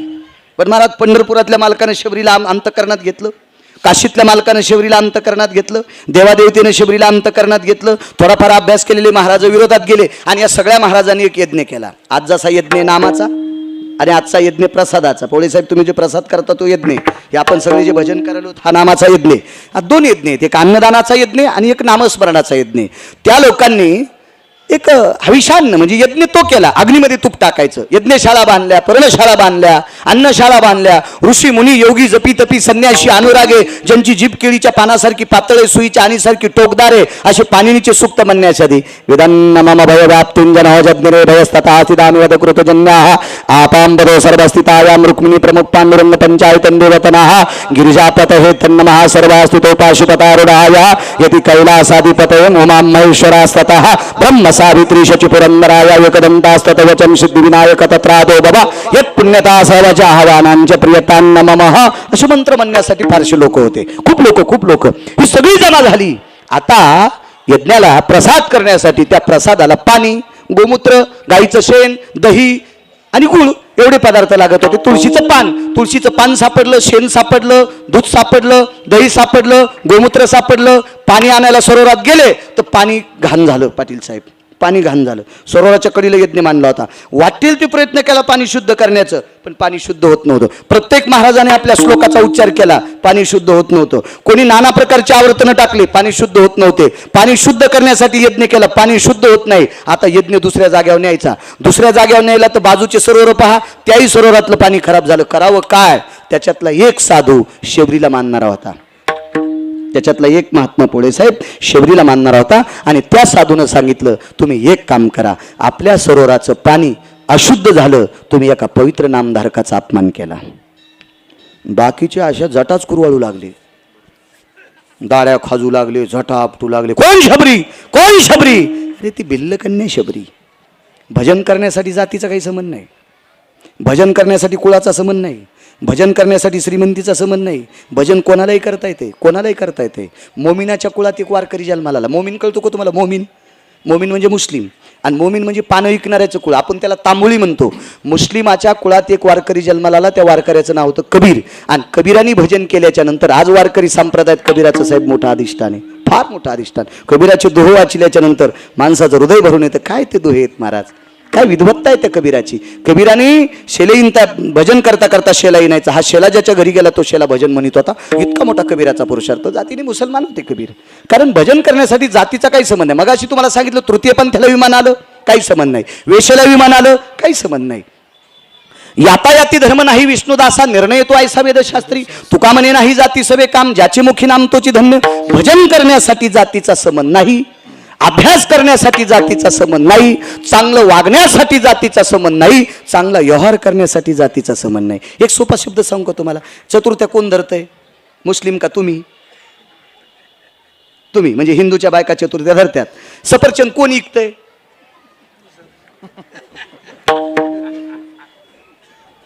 पाटील साहेब, शक्यतो तुम्हाला पण अभ्यास आहे शेतीतला. शेतकरी जरी पिकीत असतील पण इकित कोण? जास्त बागवान कोण येतं? मुस्लिम आहेत. मग एखाद्या केळीत, एखाद्या सफरचंद मध्ये अख्तरभाई सापडा का? नाही नाही नाही. व्यवहारासाठी जातीचा संबंध नाही. तुम्ही कोण्याही जातीच्या माणसाकून कुंटे साहेब 100ची चिल्लर घ्या, ती कमी अधिक भरती का? नाही, जातीचा काही संबंध नाही ना. जातीचा फार काही संबंध असेल तुमच्या घरात तुमच्या वैचारिक पद्धती वापरण्यासाठी. जगात जातीचा तिळमात्र संबंध नाही. भजन करण्यासाठी जातीचा संबंध नाही. वैष्णव चांभार धन्य त्याची माता. महाराज कोण? चर्मकाराच्या कुळात रविदास महाराज जन्माला आले आणि भगवान विश्वनाथानं कंगन त्यांना देऊन टाकलं. नियत तेरी अच्छी है, किस्मत तेरी दासी है, कर्म तेरा अच्छा है, घर में मथुरा काशी है. काय करता जातीचा संबंध? जात तुमच्या व्यवहारा करता, तुमच्या मुला मुलींच्या लग्न सोयरीकी करता, याच्या करता वापरत राहते पिशवी, पण बाकी भजना करता जातीचा संबंध नाही. महाराज कानोपात्रा पुन्हा एक वेशात कानोपात्रा वारांगणीची कन्या होती, वेशीची कन्या होती. आज तिला भगवंताच्या उजव्या हाताला जागा भेटली. जगातला कोणता जरी महाराज मेला तर पंढरपुरात जागा नाही भेटणार, मंदिरात बरं का, मंदिरात जागा भेटू शकत नाही पाटील साहेब. पण तमाशात नृत्य करणाऱ्या बाईची पोरगी कानोपात्रा देवाच्या उजव्या हाताला. आणि अख्खं जग जिच्यासाठी बेजारी तिला लक्ष्मी म्हणतात. ही डाव्या हाताला वामांगी रखुमाई दिशे दिवे शोभा. लक्ष्मी डावीकडं आणि कानोपात्रा वेशीची कन्या उजव्या हाताला. का? भजन केलं ज्ञानोबरायचं ऐकून तिनं. जातीचा काही संबंध नसतो. चला ऐका पुढे. या सगळ्या महाराजांनी विरोध केला, पण एका महाराजानं सांगितलं सरोवर शुद्ध करायचं असेल तर शबरीला शोधावं लागते.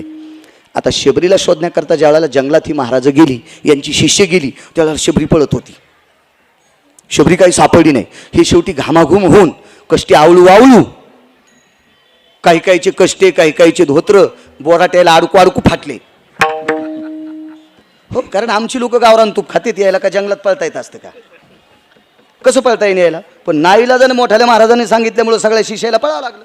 हे सगळी वापस आले, म्हणजे ती आम्हाला दिसली पण ती धरू देत नाही, सापडत नाही.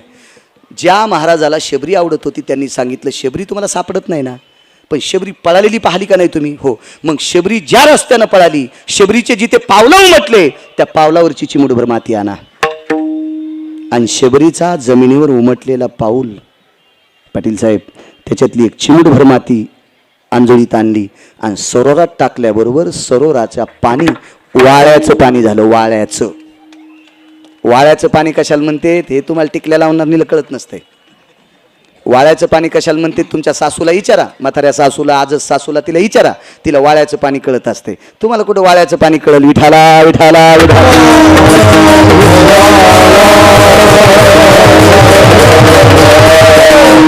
कारण जुनं कळण्यासाठी जुनं शिकावं लागेल. साहेब तुम्हाला लहानपणची एक गोष्ट माहिती आहे का? तुमच्या माझ्या लहानपणी गुळाचा चहा प्यानाऱ्याला भिकार चोट म्हणत होते. बळे साहेब हेच होतं ना, गुळाचा चहा प्यानाऱ्या लोक भिकार. हे त्याला काय साखर भेटती? त्याच्या इथे साखरेची पुरणपोळी असती का? ते भिकार चोट आहे, ते गुळाचा चहा पिते. आणि आत्ताच सांगा बरं पाटील साहेब, आता 1-1 कोटीच्या गाड्या कुठं थांबतात? इथे सेंद्रिय गुळाचा चहा भेटल. त्या चहा करणाऱ्या विचारलं तुला जमीन किती? ते म्हणला ईदभर नाही. मग बायकोच्या डोक्यावर गुळा ऊस लावला होता का तो? हा, पप्याच्या माईच्या डोक्यावर ऊस लावला का तो? तुला ईदभर जमीन नाही, सेंद्रिय गुळाचा चहा म्हणतो, ऊसाचं टिपरू नाही तू ह्या इथं. आणि या सगळ्या मोठ्याल्या लोकांच्या गाड्या तिथे आलं का नाही जुन्यावर?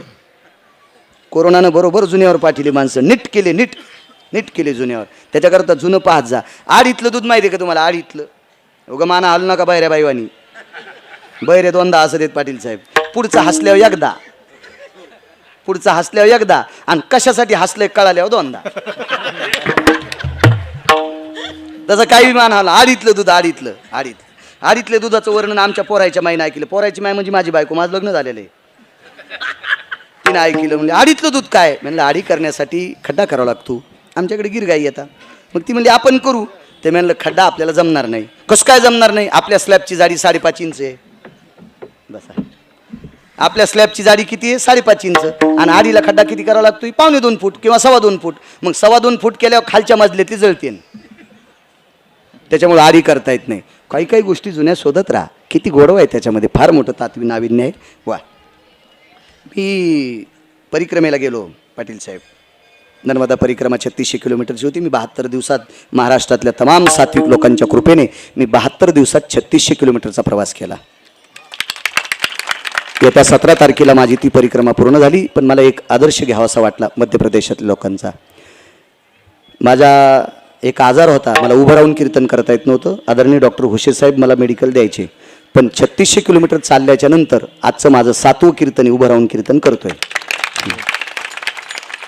डॉक्टर हुशे साहेब जालना हॉस्पिटल मला ते गोळ्या द्यायचे.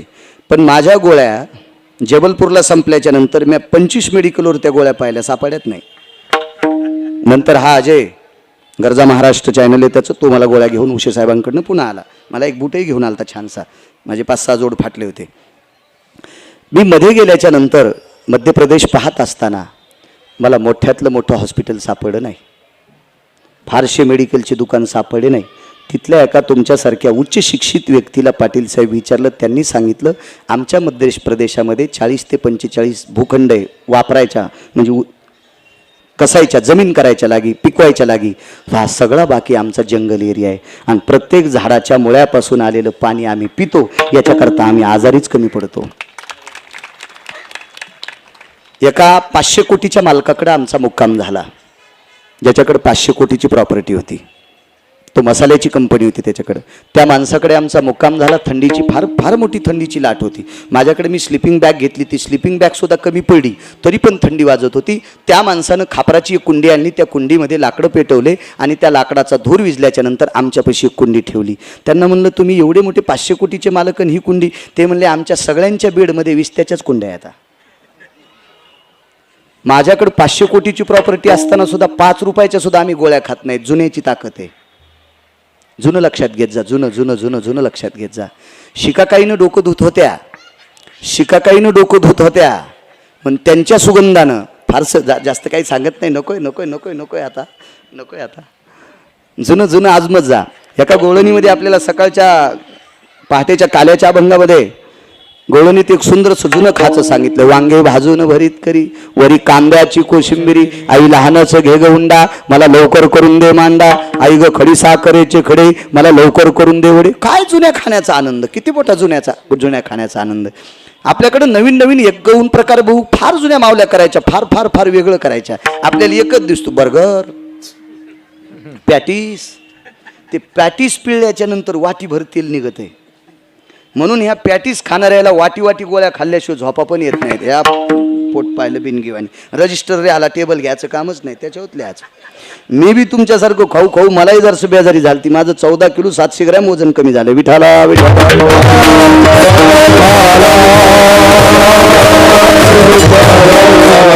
बघाय लोकांचे शरीर उच्च पदावर असताना सुद्धा आहार सांभाळतात. त्याच्याकरता किती मोठं. त्या मध्य प्रदेशातल्या लोकांचं मला आवडलं थोडंसं. जीवनात मी 72 दिवसात चपातीला तेल लावलेलं पाहिलंच नाही, जाळावरल्याच चपात्या. आपलं खाचं शिका. चला, ही मोठी मोठी लोक शबरीला विरोध करत होती. ती माती आणली आणि त्या सरोवरात टाकली. मुद्दा कुठपर्यंत आलता माहिती आहे का? त्या सरोवराच्या पाण्याचं रूपांतर वाळ्याच्या रूपात झालं. वाळ्याच्या म्हणजे आपण चांगल्या प्रतीच्या कंपनीच्या बॉटलमधलं जे पाणी पितो का पोळे साहेब, त्याच्या 1000 पटीनं शुद्ध त्या सरोवरातलं पाणी शबरीच्या पायाखालची माती टाकल्याच्या नंतर झालं. आता पत्रकार आले तिथं. आता नाना प्रकारची पत्रकार, प्रत्येक पेपरचा पत्रकार वेगवेगळा पाटील साहेब. पण त्यावेळेला मला नाव लक्षात येईल, भोंडवे साहेब. हां, मगाशीच बोललो तुमच्याविषयी शिक्षण क्षेत्रात. काळातला पहिला पत्रकार कोण असेल तर श्रुती नावाची पत्रकार होती. श्रुती नावाच्या पत्रकाराच्या अगोदर कोणीही पत्रकार झालेला नाही. आणि श्रुतीसारखा न्याय आतापर्यंत जगात कोणी देऊ शकत नाही. कारण श्रुती पंढरपुरातल्या मालकालाही भेट नव्हती. हा, तर डवळ्या कपड्यावाल्याला श्रुती भेटी होय. हो, भोंडे साहेब, ती खुर्ची भेटल्यावर कोणाला भेडण्याचं काम करू नका. पत्रकारांनी तुमच्या वाणीला मुजरा करावा असं बोलत जा. महाराज, श्रुती नाही बेली, पंढरपुरातल्या मालकाला भेट नव्हती. या रवी शेठ.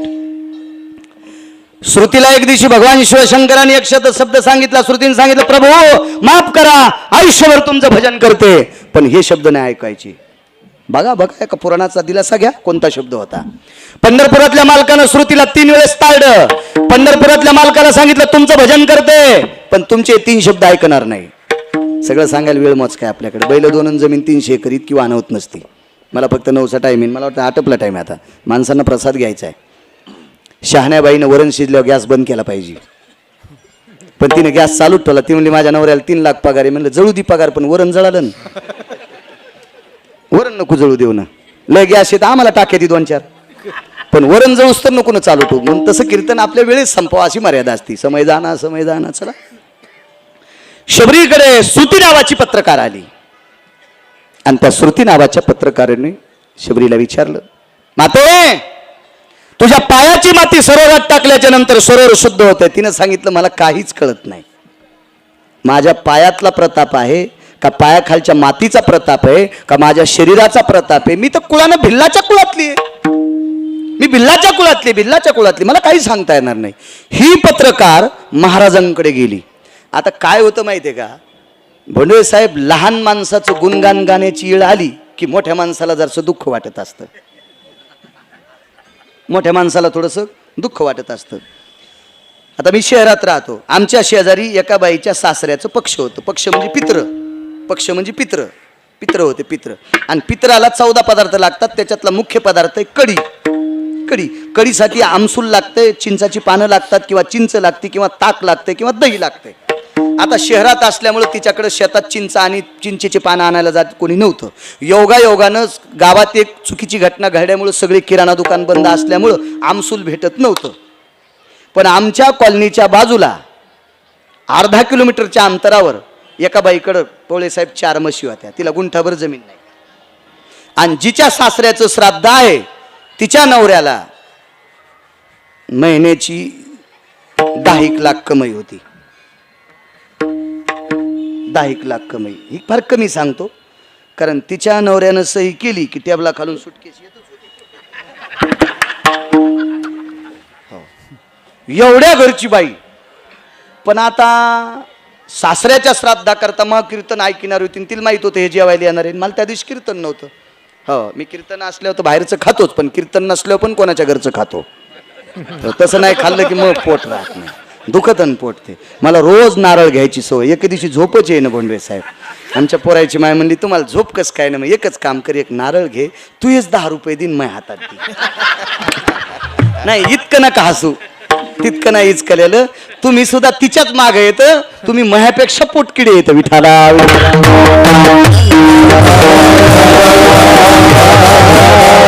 शेजाऱ्याचं घर पेटल्यावर शेकून घेता का? मी शेजार प्यान. विठाला विठाला.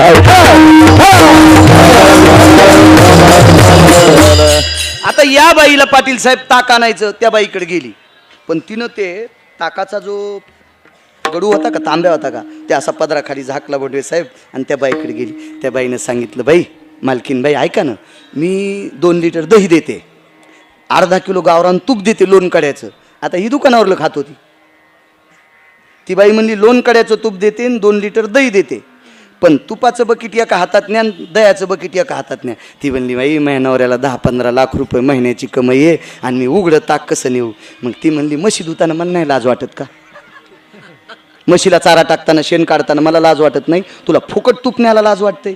हे मोठेपणाचं घोंगडं डोक्यावर घेणारी माणसं. मला सांगा, या सगळ्या महाराजाला शबरीचं वर्णन करत असताना लाज वाटत होती भोंडवे साहेब? एक शबरी भिल्लाच्या कुळातली पोरगी, हिचं काय म्हणून वर्णन करावं? त्यांनी हातवरी केले, आम्हाला काही सांगता येत नाही. पण शबरीला मान्यता देणारे एक देवकृपा पात्र महात्मा होते. त्यांनी सांगितलं, श्रुती जी आई आहे. श्रुती जवळ आली आणि विचारलं, काय प्रभू? ऐक श्रुती, शबरीच्या पायाच्या खालची माती, पायाचा स्पर्श झालेली माती सरोवरात टाकल्याबरोबर ते पाणी इतकं शुद्ध झालं. त्याचं कारण इतकं आहे, शबरीनं राम नामाचं भजन केल्यामुळं तिचं शरीर इतकं पवित्र झालंय. आणि ते पवित्र शरीर मातीला लागलं की माती पवित्र झाली, आणि पवित्र माती सरोवरात टाकली की सरोवर शुद्ध होतंय. मग शबरीच्या पायाखालची माती जर इतकी पवित्र असेल तर रामनामानं शबरीचं शरीर किती पवित्र झालं असेल. एक रामायणात गोडसा पुरावाला, तेचे येणे जाणे खुंटले आणि गोलोकातला अधिष्ठान शबरीला दिलं. हा फक्त राम नामाचा पुरुषार्थ आहे. म्हणून मालक पहिल्या कडव्यात राम कृष्ण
सात ते 8 मिनिटात आपलं कीर्तन संपेल. एक शेवटचा पुरावा आहे का, भजन करणाऱ्याचा पुरुषार्थ किती मोठा असतो लक्षात घ्या. काही काही लोक माईकवर बोलत असताना धर्म सांगते. धर्म जसा याच्या बापानं जिवंत ठेवलाय.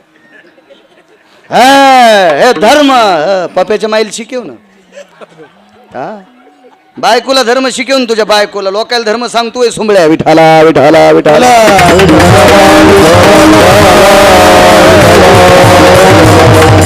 तुम्हाला एक मन माहिती आहे का साहेब? तुम्ही नसं नाही केली. मी खेड्यात राहणारा माणूस आहे. राग आला तर कीर्तन घेऊ नका. काय करतात मग दुसरं? लोकाचीला लावतो धाक आणि आपली पेती उभ्यानं ताक. ही माणसं धर्म जिवंत ठेवत असतात का? धर्म कशाने जिवंत राहतो? नुसतं माईकवर बोंबल्यानं का? धर्म जिवंत राहण्यासाठी आचरणात आणला पाहिजे तर धर्म जिवंत राहत असतो. महाराज धर्म वाढवायचं काम नामधारक करत असतात. एक मुद्दा आहे का छोटासा लक्षात येईल तुमच्या. आपण काल कुठं गेलतो रे? आदरणीय माजी आमदार बाळासाहेबजी मुरकुटे त्यांच्या काकांचं श्राद्ध होतं. जिल्हा कृषी अधिकारी गोरक्षनाथजी त्यांच्या बाबांचं श्राद्ध होतं. एक प्रसंग मांडला होता की किती मोठ्या माणसांना जावं लागते. धर्म जिवंत ठेवण्याची ताकद नामधारकाची किती मोठी ताकद आहे. एक मुद्दा आहे का? जालना नावाचं शहर सर्वांना परिचित आहे. बोंडवे साहेब, पाटील साहेब, मोठं शहर, शिंदे साहेब.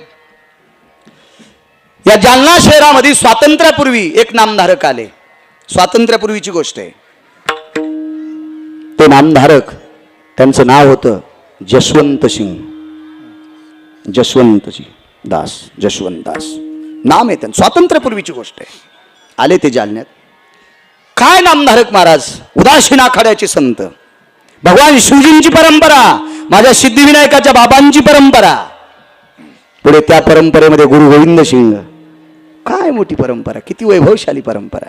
ते जालन्याला आले आणि जालन्यात आल्याच्या नंतर एका झाडाखाली बसले. नामधारकाची ताकद कशा करता रामकृष्णारी भजन म्हणायचंय का? कारण याच्यात चुकावत नाहीत महाराज, चुकावत नाहीत. संस्कृत मध्ये एखादा श्लोक गात असताना चूक होती. एक लक्षात देवा प्रवीण बुवा, तुम्ही गाता गाता स्वर जर चुकला तर यायला मिळ बसतो का? मग नाही. टाळावल्याला जमतंय का? किंवा तुम्ही गाता गाता टाळ हुकला तर तुम्हाला जमल का? इतकं काटेकोरपणानं वागावं लागतंय. पण नुसतं रामकृष्ण हरी म्हणायचं असेल घरातली घरात तर काय अडचण येते का? काळी 2ला लावा, पांढरी 3ला लावा, असं काही आहे का? पेटीची ही पट्टी वाढवा, असं काही आहे का? ते तुम्ही म्हणत असताना मग चाल करत असताना तुम्ही असे खूपशे स्वर लावू लागले. कारण का? ते चुकलं की तुमचं चुकतंय.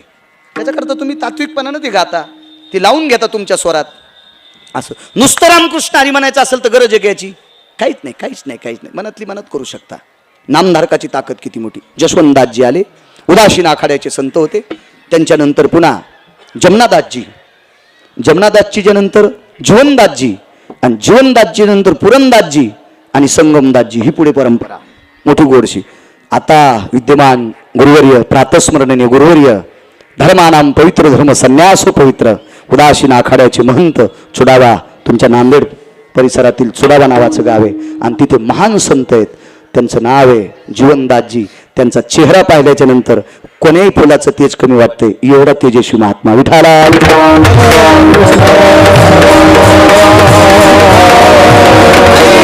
या परंपरेतले जशवंतदासजी जालन्यात आले. एका झाडाखाली बसले आणि तो एरिया होता मौलवीचा, तो एरिया होता मुस्लिमांचा. त्या जागेचे मालक होते एक मुस्लिम होते. डोक्याला पांढरी टोपी होती गोल, हातामध्ये आकड्याची काठी होती, कुरकुर वाजणारा बूट होता. जालन्यातला त्या काळातला कोटीतला मुसलमान. पाटील साहेब, त्या काळातला अब्जातला मुस्लिम माणूस मौलवी. ते काठी टिकीत आले आणि भगव्या वस्त्रातला एक महात्मा बघितला. त्यांचं नाव आहे जशवंतदासजी. हिंदी भाषेत, संन्याशाला हिंदी चांगली जमती. आणि बोंडवे साहेब त्या मौलवीच्या तोंडातून वाक्य पडलं, कहा के आप कहा के? काय संन्याशाची ताकद राजो. कुंटे साहेब, त्या संन्याशाच्या तोंडातून वाक्य पडलं, पता नाही हमें, पता नाही मैं कहा का हो. कारण संन्याशाला गरज नाही, बैता पाणी फिरता साधू. पाटील साहेब, घराचा काय संबंध आहे? ज्या गावात जाईल ते गाव आपलं. विश्वाची माझे घर ऐशी मती जायची किंबहुना. काय ताकद महाराज. हे विश्वाला घर मानणारी लोक. या या या या या महाराज, त्या मौलवीनं ते वाक्य ऐकल्याच्या नंतर, आपको पता नाही, माता पिता गुजर गए बोले। अब कौन से धर्म का है? मैं सनातनी हो, मैं सनातनी हो, सनातनी। हे पुण्याचा हो. तुमचे अधिकारी तुमच्या मागे आहेत. विडाला विडाला विडाला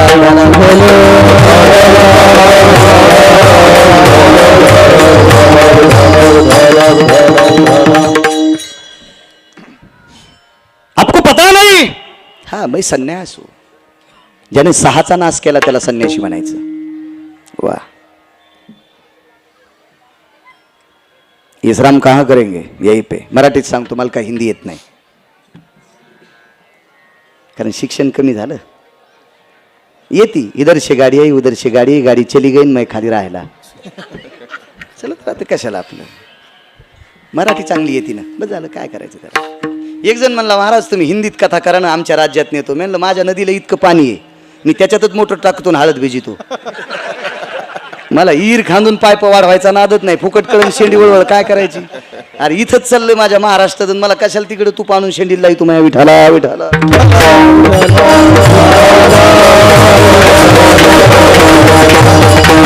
गावाकडे कधी गेल्या तर चप्पल काढून रानात फिर जा. त्या टोचायच्या चपला घालायचं काम नाही. 20,000च्या फरची चपला घालून फिरतात. येड्यावानी करी जाऊ नका. Blood circulation. रानात जात जा ना, एका दिवशी सुट्टीला दिवाळीला गेल्या तर चप्पल बांधावर काढायची आणि काळ्या मातीत चल जा, कोणताच बिमारी होणार नाही. हो, एका बाईनं मला चप्पल घालून शिरा केला. गावरान तुपातला होता. शिंदे साहेब मी खाल्ला. मला काही शुगर नाही, काय नाही. बोंडे साहेब खाल्ला मी. आमचा संघचा मित्र जरा देवलक्ष्मी होता, म्हणजे परमार्थ कमी दाखवायचा जास्त. म्हणलं कस काय खाईनं? नाही म्हणला त्या बाईनं चप्पल घालून केला. म्हणलं नशीब चांगलं, चप्पल पायात होती, तिनं चप्पलान थोडाच हाटला. कशा हसतात बघा. नाही बॉम्ब पडायचा का डोक्यावर तुमच्या? कशाला बी हसतात. मी त्या बाईला म्हणलं, बाई चप्पल कस काय घातली? म्हणली महाराज आमच्याकडे प्रत्येक गोष्टीच्या चपला वेगळ्या. म्हणलं वा वा. नवऱ्यानं जशी साडी घेतली त्या कलरची चप्पल तशीच. हॉलमध्ये घालायची, बेडमध्ये घालायची, बाहेर फिरायला जायची वगैरे वगैरे, शॉपिंगला प्रत्येक चपला वेगळ्या आहेत. मी हळूच करून म्हणलं, ताई महाराज घरी आल्यावर त्याला हाणायची चप्पल आहे का? हो मला जाऊ दे म्हणलं पटकन. हो ना, आगाऊपणच व्हायचा. मला हाणायची चाळ्यात 2-3 हाणायची, तशी आणलीच नाही अजून. हो तशी ज्या दिवशी येईन तशी बोर्डसले इथे महाराज हाणण्याची पण चप्पल आहे. हो पण ती चपला पण तयार होत्यात. महाराज चुकीचं वागला की चपला खातोच. विठाला विठाला.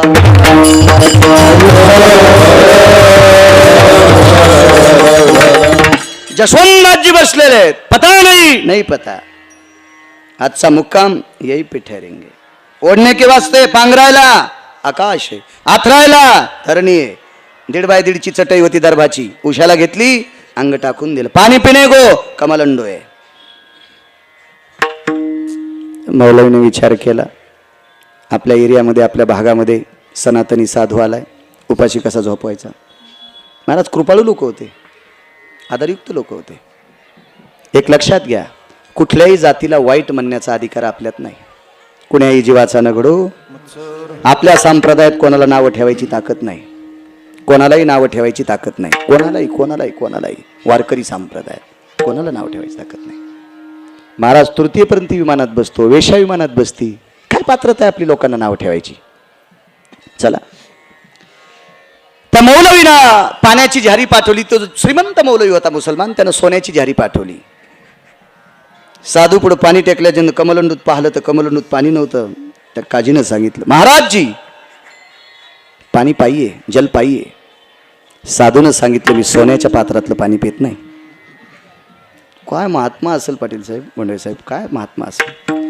तर काजीने विचारलं, सोना हा राजधातू आहे. आता सोनं 41 वर गेले वाटते. हो, आमच्या पोरायची माय म्हणली, सोनं आमच्या गाईला गोरं झालं, म्हणलं याचं नाव सोन्या ठेवू. आणि चंपाषष्ठीच्या दिवशी गाय जनली, तिला कारोड झाली, म्हणलं हिचं नाव चांदी ठेवू. आपण याच्यातच समाधान मानायचं. मानावे ते म्हणी कशाला ताण घ्यायचा म्हणलं. आता 1,40,000 रुपये तोळा सोनं आणि 1.5 किलोची सुरई. गवाणे साहेब ती समोर टेकली. साधूनं सांगितलं, सोन्याच्या पात्रातलं पाणी पित नाही. त्या काजीनं सांगितलं, महात्माजी आमचा अपमान करू नका, आम्ही तुमच्याकरता पाणी पाठिले. साधूनं सोन्याच्या झारीला हात लावल्याबरोबर झारी खापराची झाली. काय ताकद असेल त्या तपात. डोक्याची टोपी काजीनं काढली आणि डोक्याला हात लावला. इन्शाअल्लाह ला इलाहा इल्ला हे परवरदिगार, हे खुदा, क्या रहमत है तेरी, क्या बंदा है. हे भगवान, हे प्रभू, हे खुदा, काय तुझी नियत आहे, काय तुझी रचना आहे. अरे काय साधू सनातनी. या सनातन संस्कृतीतला, भारतीय संस्कृतीतला, हिंदू संस्कृतीतल्या साधूने सोन्याच्या पात्राला हात लावल्याच्या नंतर पात्र मातीचं होत असेल तर यानं मातीला हात लावलं बी सोनं होत असेल. ही सनातनी साधूंची ताकद आहे. काय पुरुषार्थ आहे महाराज, काय पुरुषार्थ. टोपी काढून डोक्याला हात लावला आणि विनंती केली, महाराजजी जल पाहिये. महाराज साधू होता. त्या साधूनं सुरेवर हात ठेवला आणि गंगेचं नाव घेतलं. गंगे जमुने गोदावरी नर्मदा कावेरी. आपण मंगलाष्टकात ऐकतो ना, पण हल्ली हे मंगलाष्टक पण बंद झाले. दुसरे ताई ग बाई ग सखाराम तात्याचा भग्या आणशीराम तात्याची वची. लाल असं इंगळ करून याच्या तोंडात इकून ठोकायचा निकून काढायचा. सोंबळ्या त्या बापाची जागीर हरामखोरा असली मंगलाष्टक म्हणतो नालाय का. विठाला विठाला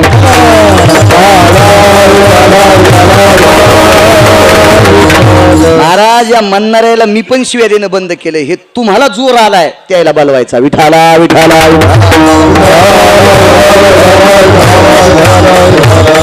गंगेचं नाव घेतलं. मी काल बोलून गेलो, या विश्वामध्ये सर्व तीर्थाला गंगा उपमा आहे. पण बोंडवे साहेब, पाटील साहेब, पोळे साहेब, या विश्वामध्ये भारत देशात दोनच नद्या येतात, त्यांना गंगा उपमा नाही. एक नर्मदेला आणि एक कावेरीला. नर्मदेला गंगा म्हणत नाहीत, नर्मदाच. फार काय झालं तर रेवा, फार काय झालं तर जटाशंकरी, गंगा नाही. आणि कावेरीला गंगा म्हणतच नाहीत, कावेरीच म्हणत असतात. गंगा ही संज्ञा नर्मदेला आणि कावेरीला नाही. का? कारण नर्मदेच्या पाण्यातला पाषाण प्रत्यक्ष सिद्धिविनायकाचा पिता आहे.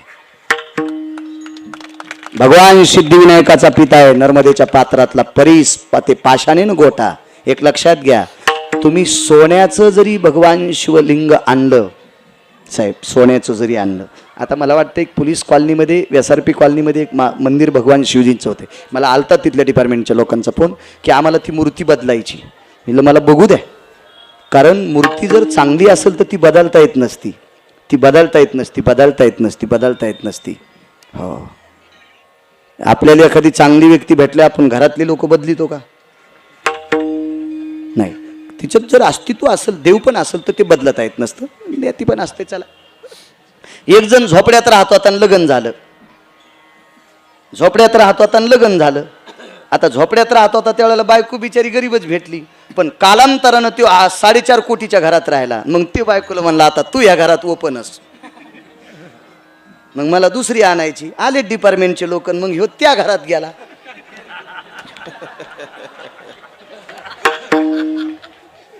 त्या घरात गेल्याच्या नंतर घोट्या बसतर पॅन्ट नसती पाटील साहेब, इतरोकच असती वाटते.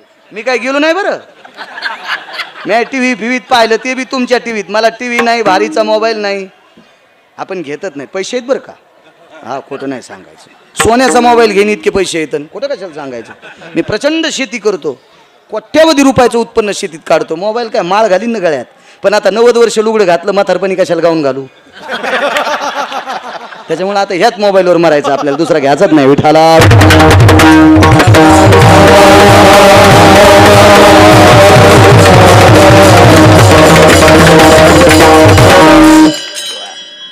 काय सांगू लागलो. हा, नर्मदा. जगात तुम्ही सोन्याचं जरी शिवलिंग बनवलं तर भूदेवाच्या मंत्रोच्चाराशिवाय त्याची प्राणप्रतिष्ठा होत नाही. पण साहेब, नर्मदेच्या पात्रातला जर दगड आणला, तो नुसता ओम नमः शिवाय म्हणून जरी मांडला तरी त्याची प्राणप्रतिष्ठा झाली. शिंदे साहेब, इतकी मोठी ताकद नर्मदेच्या पाण्यात आहे. महाराज जगाला चेतन करण्याची ताकद आहे, म्हणून तिला संज्ञा फक्त नर्मदा आहे. विठाला विठाला.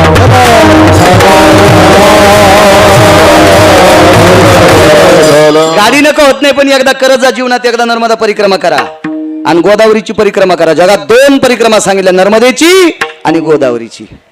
गोदावरीची परिक्रमा कोणी कोणी केली जरा पुराण वाचायचा वेळ संपलाय माझा. चला एवढं सांगतोय. मग त्या मातीत सोन्याची माती केली. पाणी आणून टेकलं होतं. त्याच्या लक्षात आलं काय महात्मा आहे, काय बंद आहे. सेवकाला सांगितलं रे. आता त्या मौलवीचा, त्या काजीचा सेवक ज्या वेळेला घरी डब्बा आणायला गेला का पाटील साहेब, त्यानं सांगितलं आपल्या साहेबांनी डब्बा सांगितलाय आणि त्या दिवशी त्यांच्या घरी मांसाहार केलेला होता. याचं सांगायचं काम होतं का सनातनी साधू आहे? त्यानं काहीच नाही सांगितलं, डब्बा पाहिजे. त्या घरच्या बायकांनी डब्यामध्ये मांस भरलं आणि ते मांसाचं पात्र एका पात्रात टेकलं, त्याच्यावर कपडा झाकला आणि सेवकाकडे दिलं आणि त्या सेवकानं जशवंतदासजीच्या पुढे ते पात्र टेकलं. आता सोन्याच्या सुरईची मातीची सुरई करून टाकली, गंगेचं नाव घेतलं, त्याच्यामध्ये सर्वात मोठं गंगेचं नाव घेतलं चर्मनवती नावाची गंगा. मी कालच्या कीर्तनात बोलून गेलो, एखाद्या वेळेस तुम्हाला युट्यूबला ऐकायला भेटेल. चर्मनवती नावाच्या गंगेनं आपात नावाचा दोष निघून जात असतो. दक्षिणेकडे तोंड करून तिथं स्नान करून तर्पण केलं की आपल्या पितृंचा दोष निघून जात असतो. आणि म्हणून चर्मनवती नावाच्या गंगेला स्मरण केलं, कारण या देशातला मानवी सिंहाचं भोंडवे साहेब तिथं लग्न झालं. तो मानवी सिंह म्हणजे कर्ण, कर्णाचं लग्न वंग देशात झालं. वंग देशामध्ये चर्मनवती नावाची गंगा आहे. आता आपल्या भारतीय संस्कृतीमध्ये वंग देशाला कोणता देश म्हणतात? घरी गेल्या विचका विठाला विठाला.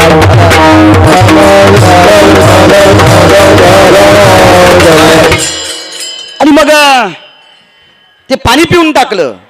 पण त्या काजीनं सांगितलं महात्माजी प्रसाद पाहिजे. महाराज त्रिकाल ज्ञानी, सोन्याची माती ज्याला तयार करता येते त्याला कळत नसेल का मांस आहे म्हणून? महाराजांनी सांगितलं नकोय मला, काही नकोय, काहीच नको, काहीच नको. ते फारसं मोठं चिंतन आहे, पण वेगात सांगतो मी. फुलं आणायचे का, पूजा करायची का, काय करायची का? त्यांनी सांगितलं इथं मंदिरच नाही, कोणाची पूजा करू? मग आपण काय करतो? आता मानस पूजा करतो म्हणले, मनानं पूजा करतो, बाकी काही फुलावरची गरज नाही. चला म्हणले ठीक आहे, आता तुम्ही झोपणार आहेत, उपाशी झोपू नका, याच्यातला प्रसाद याच्यातला घ्या. महाराज प्रसाद घ्या म्हटल्याच्या नंतर जशवंतदासजीनं सांगितलं सरकार. काय वाणी महाराज, मोठ्याचे शब्द किती मोठे असतात. सरकार शब्द वापरला, सरकार. एक सांगू का माझ्या माईंनो, महाराज साधू एका मुसलमानाला सरकार म्हणतो, मुसलमानाला सरकार म्हणतो. काय वाणी आहे. तुम्ही एकच काम करा, येणाऱ्या 14 तारखेला गरीबाच्या बाईला पण हळदी कुंकू द्या, तुमच्या मालकाला आयुष्य वाढेल. पण तुम्ही इतक्या येड्यावानी करता. आमच्या पोराच्या माईने एके दिवशी माझ्याकडून 10,000 रुपये घेतले. मी नेमक्या तुरी इकल्या होत्या, त्या साली तुरी मला जास्त झालत्या. हो, 100 क्विंटल तूर झालती मला त्यावेळेला. 10 बरा होता. 10,000 मागितल्याबरोबर मी प्रसन्न झाला. आता बायकून मागितलं, आयुष्यभर मग कपडे धुती, घरी असल्यावर जेवायला देती, बाहेर तर बाहेरच खातो ना, काय ताण नाही. आणि तुम्ही दिलेले गथुडे तिच्या जो देतो मी, काय इकडे तिकडे फेकीत नाही, काय नाही, सुपारी खात नाही, काहीच नाही, काय नाही, बडीशोप पण खात नाही, काही नाही. त्याच्यामुळे ती मानितीन मला चांगलं.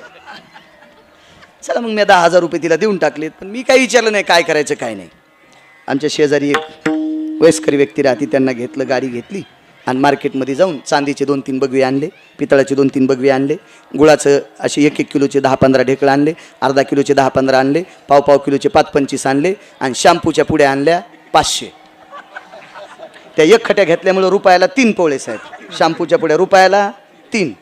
आता संक्रांत आली, हळदी कुंकाचा कार्यक्रम रविवारी ठेवला. आमच्या दुसऱ्या गल्लीत आमदाराचं घर आहे, ते कधीमध्ये तिथं राहते.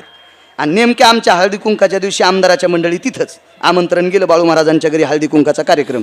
आमदाराच्या मंडळी आल्याबरोबर आमच्या पोराच्या माईनं त्या बाईला चांदीचं बघू, आमदाराची बायको आहे ना, चांदीचं बघू.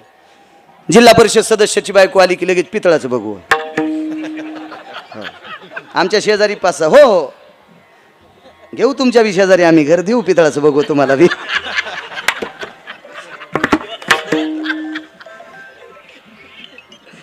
आमच्या शेजारी एक प्राध्यापक राहत होते, त्यांच्या काकी आल्या. म्हणलं या दुर्गा काकू. हो महाराज आले, हळदी कुंकाचं निमित्त होतं आणि मलाही तुमची गाडी दिसली, मला वाटलं तुमची भेट होईल. म्हणलं हो माझी भेट नंतर घ्या, आधी आमच्या पोराच्या माईल भेटा. ते कोखाचं बोटन चहाचा घोट तयारच. ते कुंकू लावल्याबरोबर त्यांना 1 किलोचं गुळाचं ढेकूळ, लगे पिशवी आमच्या महाराजनीनं. म्हणजे तिला काय, आता महाराजाची बायको महाराजीन. हरिपाठात किती अभंग तर म्हणजे पोतभर. हो, डॉक्टरची बायको डॉक्टरीन. हो, उलट्या झाल्यावर काय प्यावात म्हणली बेसी. पोलिसाची बायको पोलिसीन. चोर धरल्यावर काय करावत म्हणली खिडकीतून सोडा. महाराज नवऱ्यानं चांगलं काम केलं की यायला फुकटच पैसे, फुकटच पदव्या. पेताड्याच्या बायकोला पेताडी म्हणत नाहीत बरं, चोट्ट्याच्या बायकोला चोट्टी नाही. चांगलं काम केलं नवऱ्याचं केलं की तिला आपण मात्र पदवी येते. म्हणून पप्याच्या बापाला नीट कामाला दाबी जा, मुंडक दाबी जाण म्हणजे हे नीट काम कर, तुम्हाला फुकटच अर्ध भेटत आहे. पण तुम्ही बी लई येड्या, त्याला सांभाळायला ठेवता तुम्ही जत्राला जाता, मग केळीवर पाय घसरून पडा मो गुडघा, ते म्हणला हे मोड्या. हो, नवऱ्यानं अर्ध केलेलं पुण्य केलेलं अर्ध बायकुल मस्त येत असते. त्याच्यामुळं पप्याच्या बापाला जास्त परमार्थात पाठी जा, जाऊ द्या चला. आणि मग ते काही कायला अर्धा किलोचे ढेकळं, काही कायला पाव किलोचे ढेकळं. आमच्या ड्रायव्हरची बायको आल्यावर शॅम्पूची पुडी दिली. मी म्हणलं अगं ऐकलंस का ग? काय हो, मला आज वेळ नाही. म्हणलं 2 मिनिटं इकडे. काय? तू परवाच्या दिवशी होंडी होणार, तुझ्या डोक्याला केस राहणार नाही. ती म्हणली बाई असं म्हणू नका ना. मी म्हणलं मग तू आमदाराची बायको आल्यावर चांदीचं बघवं दिलं, जिल्हा परिषद सदस्याची बायको आल्यावर पितळाचं बघवं दिलं, आणि प्राध्यापकाची बायको आल्यावर गुळाचं ढेकूळ दिलं, आणि ड्रायव्हरची बायको आल्यावर शॅम्पूची पुडी दिली. ह्या पापानं तुला केस राहणार नाही डोक्याला. केस केस एवढ्या नका असू. तितकी येडी बायको माझी नाहीच, गळ्याची शपथ नाही. आणि तितकी येडी असल्यावर मी अंगाला काव लावून रामदेव बाबाच्या आश्रमात गेलो असतो. चलो पेस्ट ऐकायला. तितकी येडी असल्यावर बिलकुल येडी नाही, अद्याप नाही. हे फक्त तिचं नाव घेतलो आणि तुम्हाला दळायलो, इतकं ध्यान ठेवा. इथाला